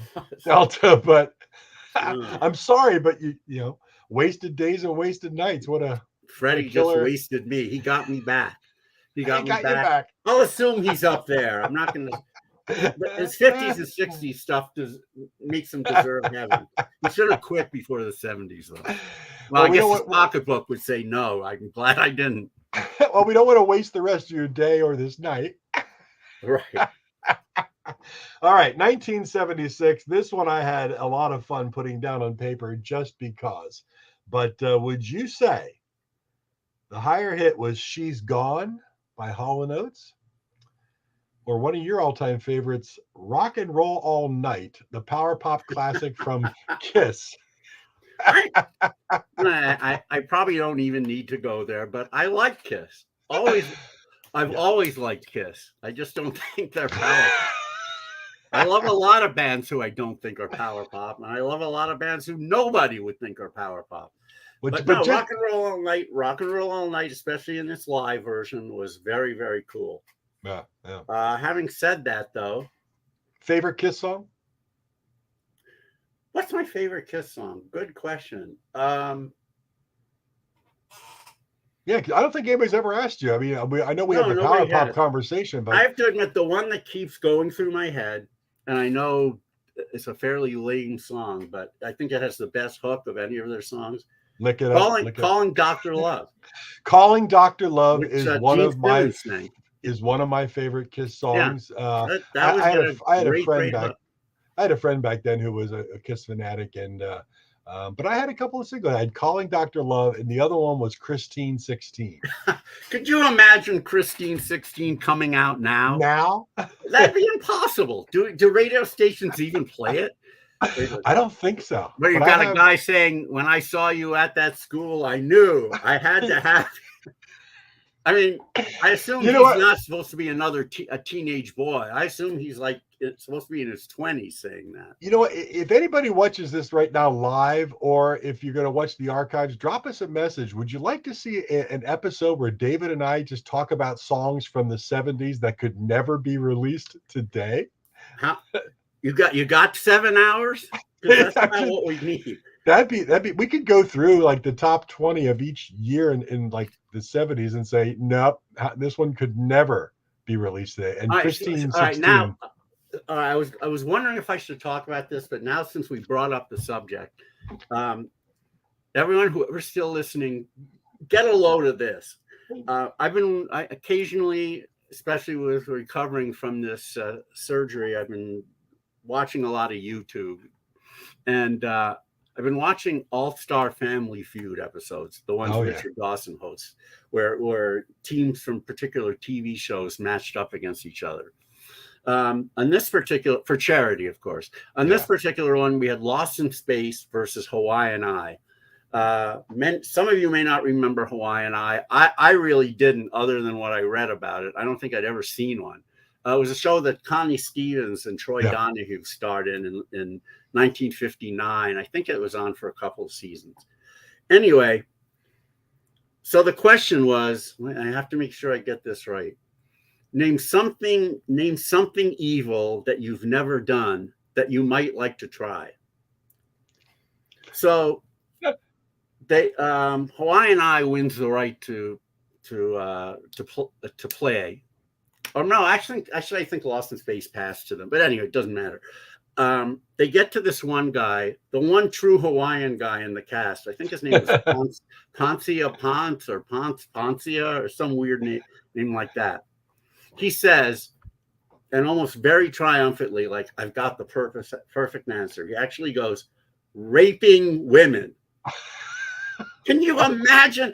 And the crowd didn't. I mean, this is in the 70s. Forget about now. Even in the 70s, the crowd kind of like went, what the fuck? And Richard Dawson, he didn't know. He really didn't know what to do. It's amazing that it's amazing that it was even allowed to air back then. Even back then, yeah. I mean, that's pretty. Back then, they just didn't have the same safeguards, I guess, and there was less censorship. Yeah. He didn't curse.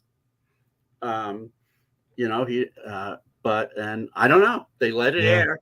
He was very triumphant about it too. There was no hesitation, nothing. And of course, there was some laughter, but mostly nervous laughter. There were women. I mean, the women on the you could see, who was it? Connie Stevens was sort of smiling, but I wonder what she was thinking. And I don't know what the Lost in Space women were. They must have been horrified. Anyway, Richard Dawson, he doesn't really know what to do. But he has to see if it's up there, which of course everyone knows it's not. He turns and Richard Dawson says, "Well, now that you've offended the whole world, raping women, strike." And the guy's shocked. He doesn't back it. He goes, "I thought it was a good answer." I can't believe it's not up there. I'm surprised he never went to jail for actually raping a woman. I mean, oh my God. Could you, I mean, it's still up on YouTube, folks. If you want to see it, just look for I'm writing it down right now. Family Feud, Lost in Space versus Hawaiian Eye. I can't imagine the Game Show Network is showing that one. I'd be really freaking surprised. I mean, and it wasn't even like, oh, I'm desperate for an answer. I got to come up with something. Yeah, really quick. Yeah. He was proud of it too. Like, I've got the win. I've got it. Oh, well, I mean, God. If you think of the question, it said, what was something evil? Well, name something evil that you've never tried, but like might someday, or. And I mean, that's not. He's trying to think of what the people who serve it. I mean, was this some kind of commentary on the people who are serving? I don't think so. Or he was just latching onto the thing, something evil, I know, but well, I mean, the correct answers were things like, yeah, that's true. The correct answers were things like smoking, drinking. I think there was infidelity was one. It was stuff that people in the course of their lives might actually do once in a while, but. Wow. Raping. Okay. Enough of that. Where was I? Norm Macdonald has some good joke about that. Where he's like, I think it was the raping, which was the bad part. It makes me think about that. All right. Anyway, 1976. She's Gone, Hall & Oates, or what was Rock and Roll All Night by Kiss? I got to go with She's Gone. She's Gone puts you 7 up. Yeah. Hall & Oates at number 81. Rock and Roll All Night barely made the top 100 at 96. So, wow. Yeah, I didn't think it did that. I mean, I didn't think it did all. I'm surprised it even made the top 100. It's another one like revisionist history would suggest it was probably like in the top 10 for the year, but not at the time. Again, we think in our minds we think of but where you are in the country or where you heard the songs. Like some songs you're like, well, that definitely was bigger, but may not be. All right, so what you're 7 7 up, 5 down, and I've got how many years left? You have 3 years left, so you got to get all 3. Still got a chance for 10. You still got a chance. This is what makes this show exciting. Here we go. 1977. Which was higher? Was it Hotel California by the Eagles, or was it I Like Dreamin' by Kenny Nolan? Darn. That's a tough one. And I think didn't I admit was it here where I admitted that I thought I Like Dreaming was a good song? Yes, you did say that. I don't really have guilty pleasures, but if I did, that would certainly be one of them. I know something about that song, but I don't. And I mean, like a song that's similar. Sometimes when we touch by Dan Hill, I think is Execrable. Well, we've talked about that. That was one of my earliest girlfriends in high school. Right. That was our song with the G. Your I hair know, and smells terrific. I said, Dan Hill, sometimes when we touch, and you went, and I got you that compilation that had it, right? Or was yes, that a indeed. different song? No, that's the one that was on the compilation. It's right here somewhere. Okay. Yeah. But every time I hear that song, I can actually smell her shampoo. Well, that's not. No, I mean that's one of the great things about music. It's like music can take a song that you otherwise would think is awful, and if it's associated with a really nice memory, great experiences in your life, or even poignant experiences that might not be great but are meaningful to you, that makes the song so much better. Oh, it's just it's amazing. And if anybody knows where Chris Bloss is today, you can't find her. No idea. But I hear that song. That shampoo was also iconic back then. Everybody was using "Gee, your hair smells terrific," and it really did smell terrific. I'm trying to remember if I ever. I probably didn't. I mean, I had enough problems with people thinking I was soft. So it just is. That's all. What shampoo do you use? I use Tegrin. I use Head and Shoulders. I couldn't. I mean, this was. I think I was in 10th grade and she was in 9th grade, and yeah, it was because her mom and dad had one of those little. They were called like lay cars. They were like you could almost pick them up. They were so small. Oh my God, I remember that. Remember a lay car? Yeah. And they were so tiny, and I took my driver's test in their lay car. Whoa. Because when you had to do the 3-point turn, all I did was go into the 3-point turn thing and just go like that because the car was so small. And the instructor was like, "You got lucky." Great strategy. It was a great thing. You actually thought of that? Yep. That was one of the reasons you used the car?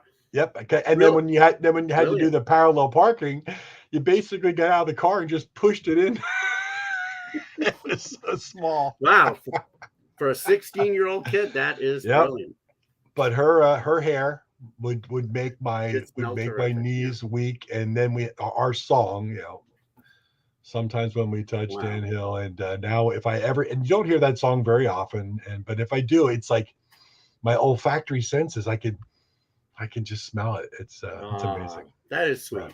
It's a great story. But all right, Hotel California. Oh, Hotel California. I like Dreaming. Well, obviously, if you ask most people, Hotel California has become iconic for so many reasons. Yeah. While I Like Dreaming has become basically forgotten by almost everyone. Yeah. Everyone who doesn't own a Time Life compilation. I wonder if Kenny Nolan's still alive. Good question. Yeah. Yeah, we should get him as a guest just for that. That'd be fun. And let's get Dan Hill and Kelly Nolan, Kenny Nolan, if they're both still alive. Well, I mean, obviously, you want me to go with Hotel California, but I'm going to go with I Like Dreaming. Well, it's good you went with that because I Like Dreaming finished the year at number 6. Whoa. Number 6. Hotel California, again, revisionist, but respectably at number 19. Yeah, I mean, that's that. So, yeah, I don't know how much better in revision that would do. 19 is pretty freaking good. But you wouldn't think it was smaller than I Like. But it's and again, it's amazing how. I mean, even if you talk to women who swooned over that song, they still probably think Hotel California was bigger than it. Yeah. Well, plus you hear Hotel California because the Eagles, legendary, and you hear it all the time, even today. Yeah. It is one of their most iconic songs. It was the name of one of their biggest albums, also. So. Yep, and I Like Dreaming probably hasn't been played on any radio station for 30 years. Anywhere, probably not. Including the internet. Probably not. Okay, all so right. What am I now? I'm You're 8 up, 5 down. Okay, I need 2 out of 2, but here we go. 2 out of 2. And these are the years I don't know well, so I'm just 1978. You will know these songs well, so I'll know the songs. Just a matter of getting the guess correctly. Right. Would you say which one is higher? Would you say "Short People" by Randy Newman? Is it higher than Baker Street by Jerry Rafferty? Wow. Well, I got to think both did great. Speaking of Randy Newman, I'm going to be emceeing a Harry Nilsson tribute show. Oh, wow. On July 13th at a local venue called Molly Malone's. Yeah. What we found out, well, not we, the organizer of the show found out that Harry's son, Kiefer, or Kifo, is doing his own tribute show to his dad 2 weeks before this one. Oh. Even though he's known that this one has been happening like every year. He's still going to do one 2 weeks before with Van Dyke Parks as a guest. That's going to be tough. It's going to be a tough act to follow. And of course, we're hoping that people don't opt to only go to that one and not the one that's been yearly. But when I heard that, I said to the organizer, I said, hey, is Randy Newman living in LA? Maybe we could get him. He didn't seem to be too enthused about it, maybe because he figured there's no chance. But, I'm wondering if I'm going to actually ask him, do you mind if I try to get a hold of Randy Newman? I know he's had some health issues and he's not performing. But if we just ask him to kind of come down, maybe MC or tell a couple of stories about, working with Harry and the Nilsson Sings Newman album or whatever. Without the pressure of having to rehearse and practice. And right. He might, if he's living here, I don't know if he's still living here, but if he is. It's worth a shot. Yeah. Yeah. Well, both songs were huge in my memory. Oh, I go to the free.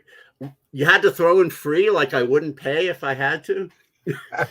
Wow, is that the rep that I have? Okay. Well, if I had to pay, fuck no, I wouldn't pay for shows. No, I actually did pay to go to a Bebopaloola show a few years, not last year, I think even. Couldn't have been a few years ago. We had COVID, but no. Am I going to the show on July 5th? Maybe. I have to see what's going on. I mean, obviously it's going to be after Material Issues. So I was going to say, what if Material Issues runs for 7 hours? So. Well, yeah, then I got a problem, don't I? I love Bebopaloola. And in fact, Chris Price, one of the main men of the band, is going to be playing IPO, doing his own music. So that the band, a lot of those guys tour with other bands, so they're not going to be around in August, but he will. And I want to thank him for that. All right, so we got Short People or where are we at here? 1978, Short People by Randy Newman or Baker Street by Jerry Rafferty? Well, obviously Baker Street is the more iconic of the two. I mean, Short People was a bit of a novelty, and that doesn't usually bode well for a song's longevity. Think about songs like Convoy, for example. Which I just heard today and laughed my head off. I couldn't believe I heard it today. Yeah. Come on, Rubber Ducky. Amazing. Come back. Anyone still play that. Looks like we got ourselves a convoy. Yeah, I don't even remember most of the lyrics. But at the time, yeah. There was a truck hauling hogs and a truck hauling something else. There must have been a 10-4 Good Buddy in there. There was 10-4 Good Buddy in there, and Come On Back, and I don't know. I forget. I can't remember. Is that the one where they ask, "What's your 20?" Which I think means position? Omaha. Yeah. Yeah. Yeah. Where was he supposed to be? New York? I don't know. Anyway, I couldn't believe it. I heard it. Yeah. So sure, I have to go with Baker Street. Well, Baker Street in 1978 came in a very respectable number 26. Oh, shit. But nowhere near Randy Newman's Short People at number 4. Wow. Short People, number 4, destroyed a great song like Baker number Street. 4. Baker Street with that iconic saxophone. I mean, no one's ever going to forget that saxophone. Short People at number 4. That's surprising, but yeah, it really is. I mean, yeah. So you're not gonna get to 10. But I'm better than I was when I was set. I only got 7 last time. You're better than most monkeys, and you do have 1 year left. Yeah, that's true. I think if I get this right, I feel smarter than a monkey. Otherwise, I think it's getting 8 out of 15 is within monkey margin of error. Yeah, there you go. A reefer hauling hogs and a chartreuse chartreuse microbus. That's exactly right, Tim. Thank you. Yeah. All right. All right. 1979. Let's get it. 1979. Who was higher? Was it Double Vision by Foreigner, or my personal favorite, the Pittsburgh Pirates theme song, We Are Family, Sister Sledge? Yeah. Pops Stargell's final World Series win, Dave Parker, Yeah. Bill Madlock, Kent Tekulve, all the We Are Pretty Family. amazing series. The Pirates coming back the way they did. Yep. And, that team with Pop Stargell awarding the stars to guys who. Awesome. With those great black hats with the yellow stripes. Awesome. And Dave Parker, of course, with that arm, which he showed off in the 79 All-Star game. Or was that 77? One of the late 70s All-Star games. The All-Star game. Downing. Yep. The whole nation got to see how strong his arm was. Incredible. Dave Parker, Hall of Famer or not? Yes. Yeah. Yeah, I'm kind of surprised that he hasn't gotten in yet. I know he had a drug rap, but that should be old news at this point. And a lot of people didn't really like him. He was a bit of an obnoxious guy. Yeah, but that's not helping his cause. But when you saw him up at the plate, he was dangerous, and nobody wanted to face him for a lot of years. And did he win a batting title or two? How many did he win? I'm pretty sure he did win one, but I gotta Dave. I'm pretty sure he won at least one. I like me too. Batting titles. I'm just curious. He won two of them. Yes. Oh, he did win two. Okay. Yeah. What years? Winning 1979 with the Pirates and 1989 with the Athletics. 10 years apart. Wait, what? No, that can't be right. What? No. Sorry. He won. Hold on. Yeah. No, he won 2 World Series. That was the 79 Pirates and the 89 Athletics. That's true. Yes. He's a 7-time All-Star and 2 National League batting titles, and was the 1978 National League Most Valuable Player. The batting titles, what year? I think 77 was one of them. It just says he won 2, but I can't find out. Let's see. 77 and 78 back to back. Oh, okay. Yeah, I knew about 77. That three Gold Gloves, 2 World Series, 7-time All-Star. I don't know. I mean, if you ask me, that's pretty much Hall of Fame. It's really close. I mean, 7-time All-Star is not a huge number for a Hall of Famer. I know it seems like a lot, but it really isn't. Think about this, though. 290 was his lifetime batting average, 2,712 hits. Yeah. He was 188 hits shy of 3,000. Right. 339 home runs. Yeah. That's pretty good. How many home runs? 339. I think part of his how many RBIs did he have? 1,493. I think part of his problem was his numbers were really good across the board, but there isn't one number up there which screams Hall of Fame. I mean, his home runs are a little short. The hits, he doesn't have the 3,000. He doesn't have 1,500 RBIs. So he's just a little short on everything. You combine that with, again, his personality and the whole drug thing that he went through, and that's probably kept him out. But one day maybe. Yeah, I wonder. Has he ever appeared on anybody's ballot? I'm sure. No, he's gotten votes, lots of them. Votes. But, I don't remember what his highest percentage was, but it was pretty good. But just never enough. Again, the Veterans Committee don't see. We always talk about, is it Hall of Famer, and then everybody says, well, you got to think of their time, the time they played, and if you look at 76 through 90 or whatever, I mean, and then list all the he guys. Was certainly one of the best players to play at that time. If he went in, it wouldn't disappoint me. The fact that he's not in doesn't disappoint me either. He is what quintessential borderline guy. Anyway, you remember in 1979, the MVP award was a tie between Pop Stargell and Keith Hernandez. Okay, yes. Sure, that's. I'm glad Stargell did get the award that year, even though statistically he didn't deserve it. I think this really was a case where his presence in the clubhouse was an amazing motive. And I'm very intangibles mean very little to me in ranking players, but in this particular case, that year, his intangible of being that clubhouse leader and motivating these guys to do better. I think that without him, they're not winning that World Series. Absolutely not. I think they may not even be getting to it. So absolutely right. Even though Hernandez had a better year statistically, there's no. I am very happy with Stargell getting the at least a tie in that award. Anyway, we should let our people go. So let me see if I can get to 9. What is it now again? We Are Family. We Are Family, Sister Sledge, or Double Vision by Foreigner. Obviously, both huge. Will you be better than the average monkey? Well, again, I just woke. Hey, guy. Who just woke up? Somebody just woke up. Who is? Oh, Andy, maybe. Andy Hartley back. No, maybe. No, I think Andy has his name up there. I don't know. Yeah, it's not Andy. Hi. We've been hanging on here for almost 2 hours. We're having too much fun.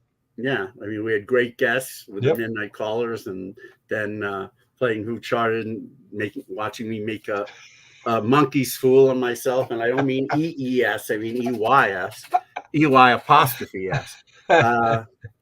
Let's see. Hi there, whoever you are. A lot of people don't realize when they chime in that their name is not identifiable to me anyway. Mark, I mean, Mark, you I guess we know once we look at the Facebook comments. Yeah, once you look at it, but right outside of here, I don't. As we're on live, unless you go to StreamYard and go through the steps to give yourself an identification, it's just going to say Facebook user. So you can always say it's blah blah blah. Hi, we were glad to see you. No, I kind of did, but anyway. All right. Yeah. I forgot we're at here. We're back to We Are Family, and this is to be better than the average monkey. He's 8 up, 6 down, or Double Vision by Foreigner. 9. I'll give myself. Better than the average monkey. 8. Even though it's up above 50%, it's still within monkey margin of error. That's That's otherwise known as MMOE. I just coined that, folks. I'm going with We Are Family. It's blah, blah, blah. Hey, good to see you.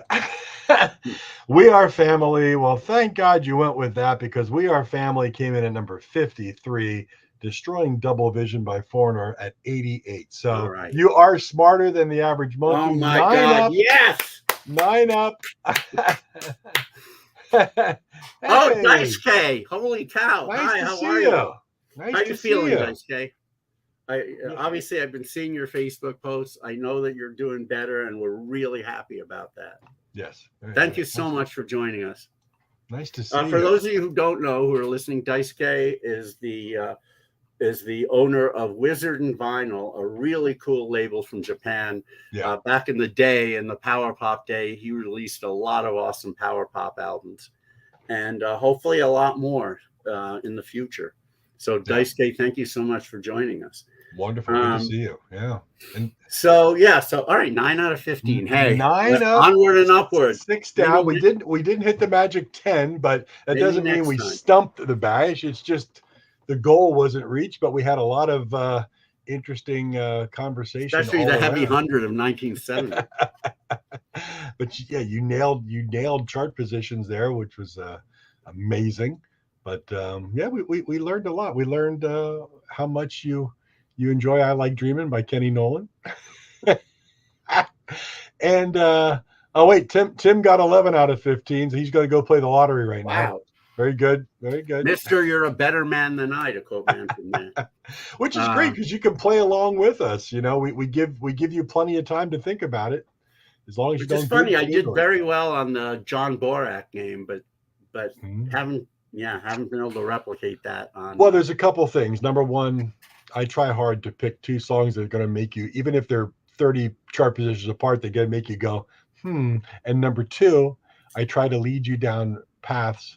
And then when I think that you think that I'm trying to lead you a certain way. I'm actually trying to go the other way, which confuses me and you even more. No, it's another baseball metaphor. You're Billy Martin and I'm Gene Mauch. Billy Martin used to say, I'll just sit back and watch Gene Mauch outsmart himself. And I'll beat him.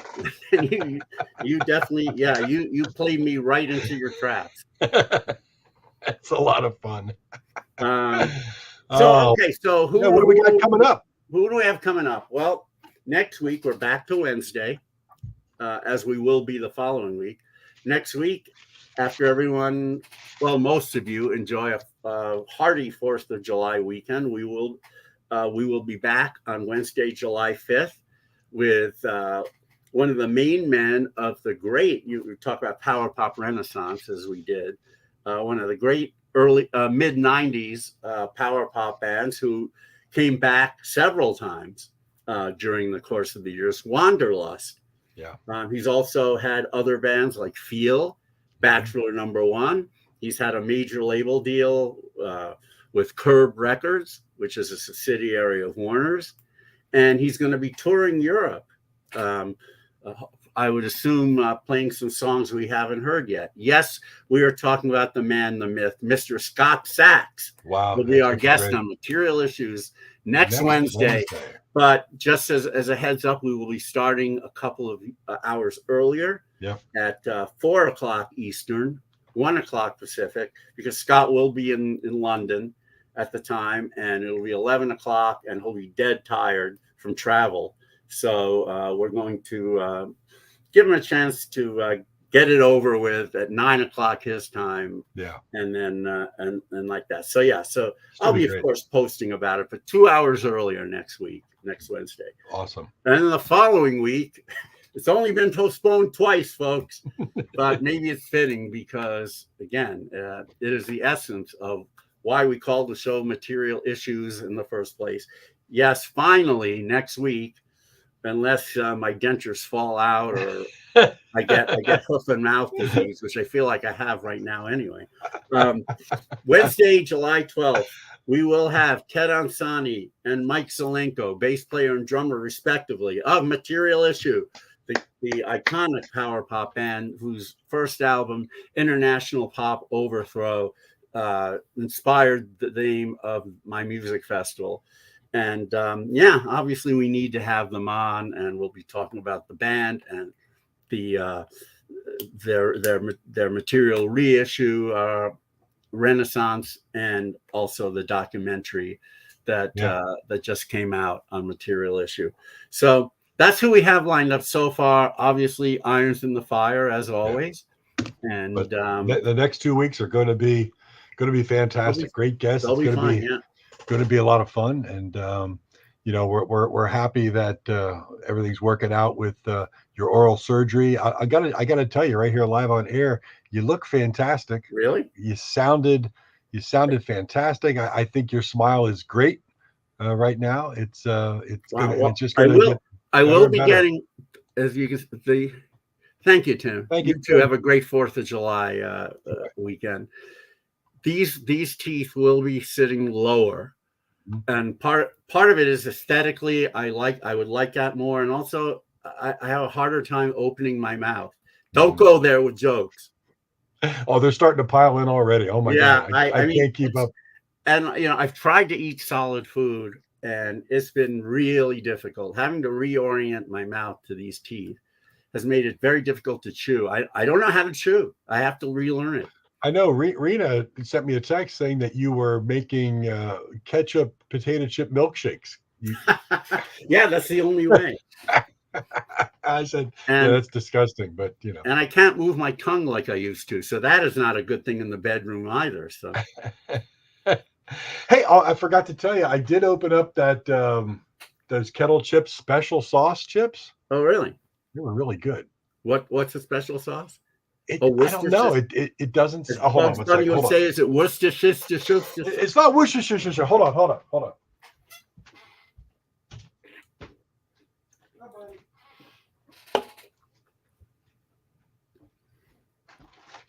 All right, here we go. All right, let me get. so I can hear. All right. I'm gonna do a pro move here. I gotta pee. Excuse All me. right, go ahead. Go talk to the man about a pool guy. Go let the pool guy in. What David secretly doesn't know is that I can turn up the sound and the volume, and we can actually hear him in the bathroom. I just want to see if it puts enough pressure on him that it doesn't work. Well, everybody, that was a great show. I know it went on for 2 hours, but for those that are still sticking around and hanging out, we thank you so much. Episode number 108. Yeah, David is dropping the kids off at the pool. But this was episode number 108 of Material Issues with the Midnight Callers. And again, if you have not heard anything about the new album, it is out on Spotify to listen to it.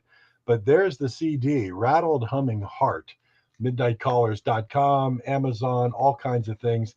Highly recommend this. This is just all killer, no filler, as I said earlier in the show, packed with great, very power pop, 60s, early 70s influenced rock. Great stuff. Go check it out.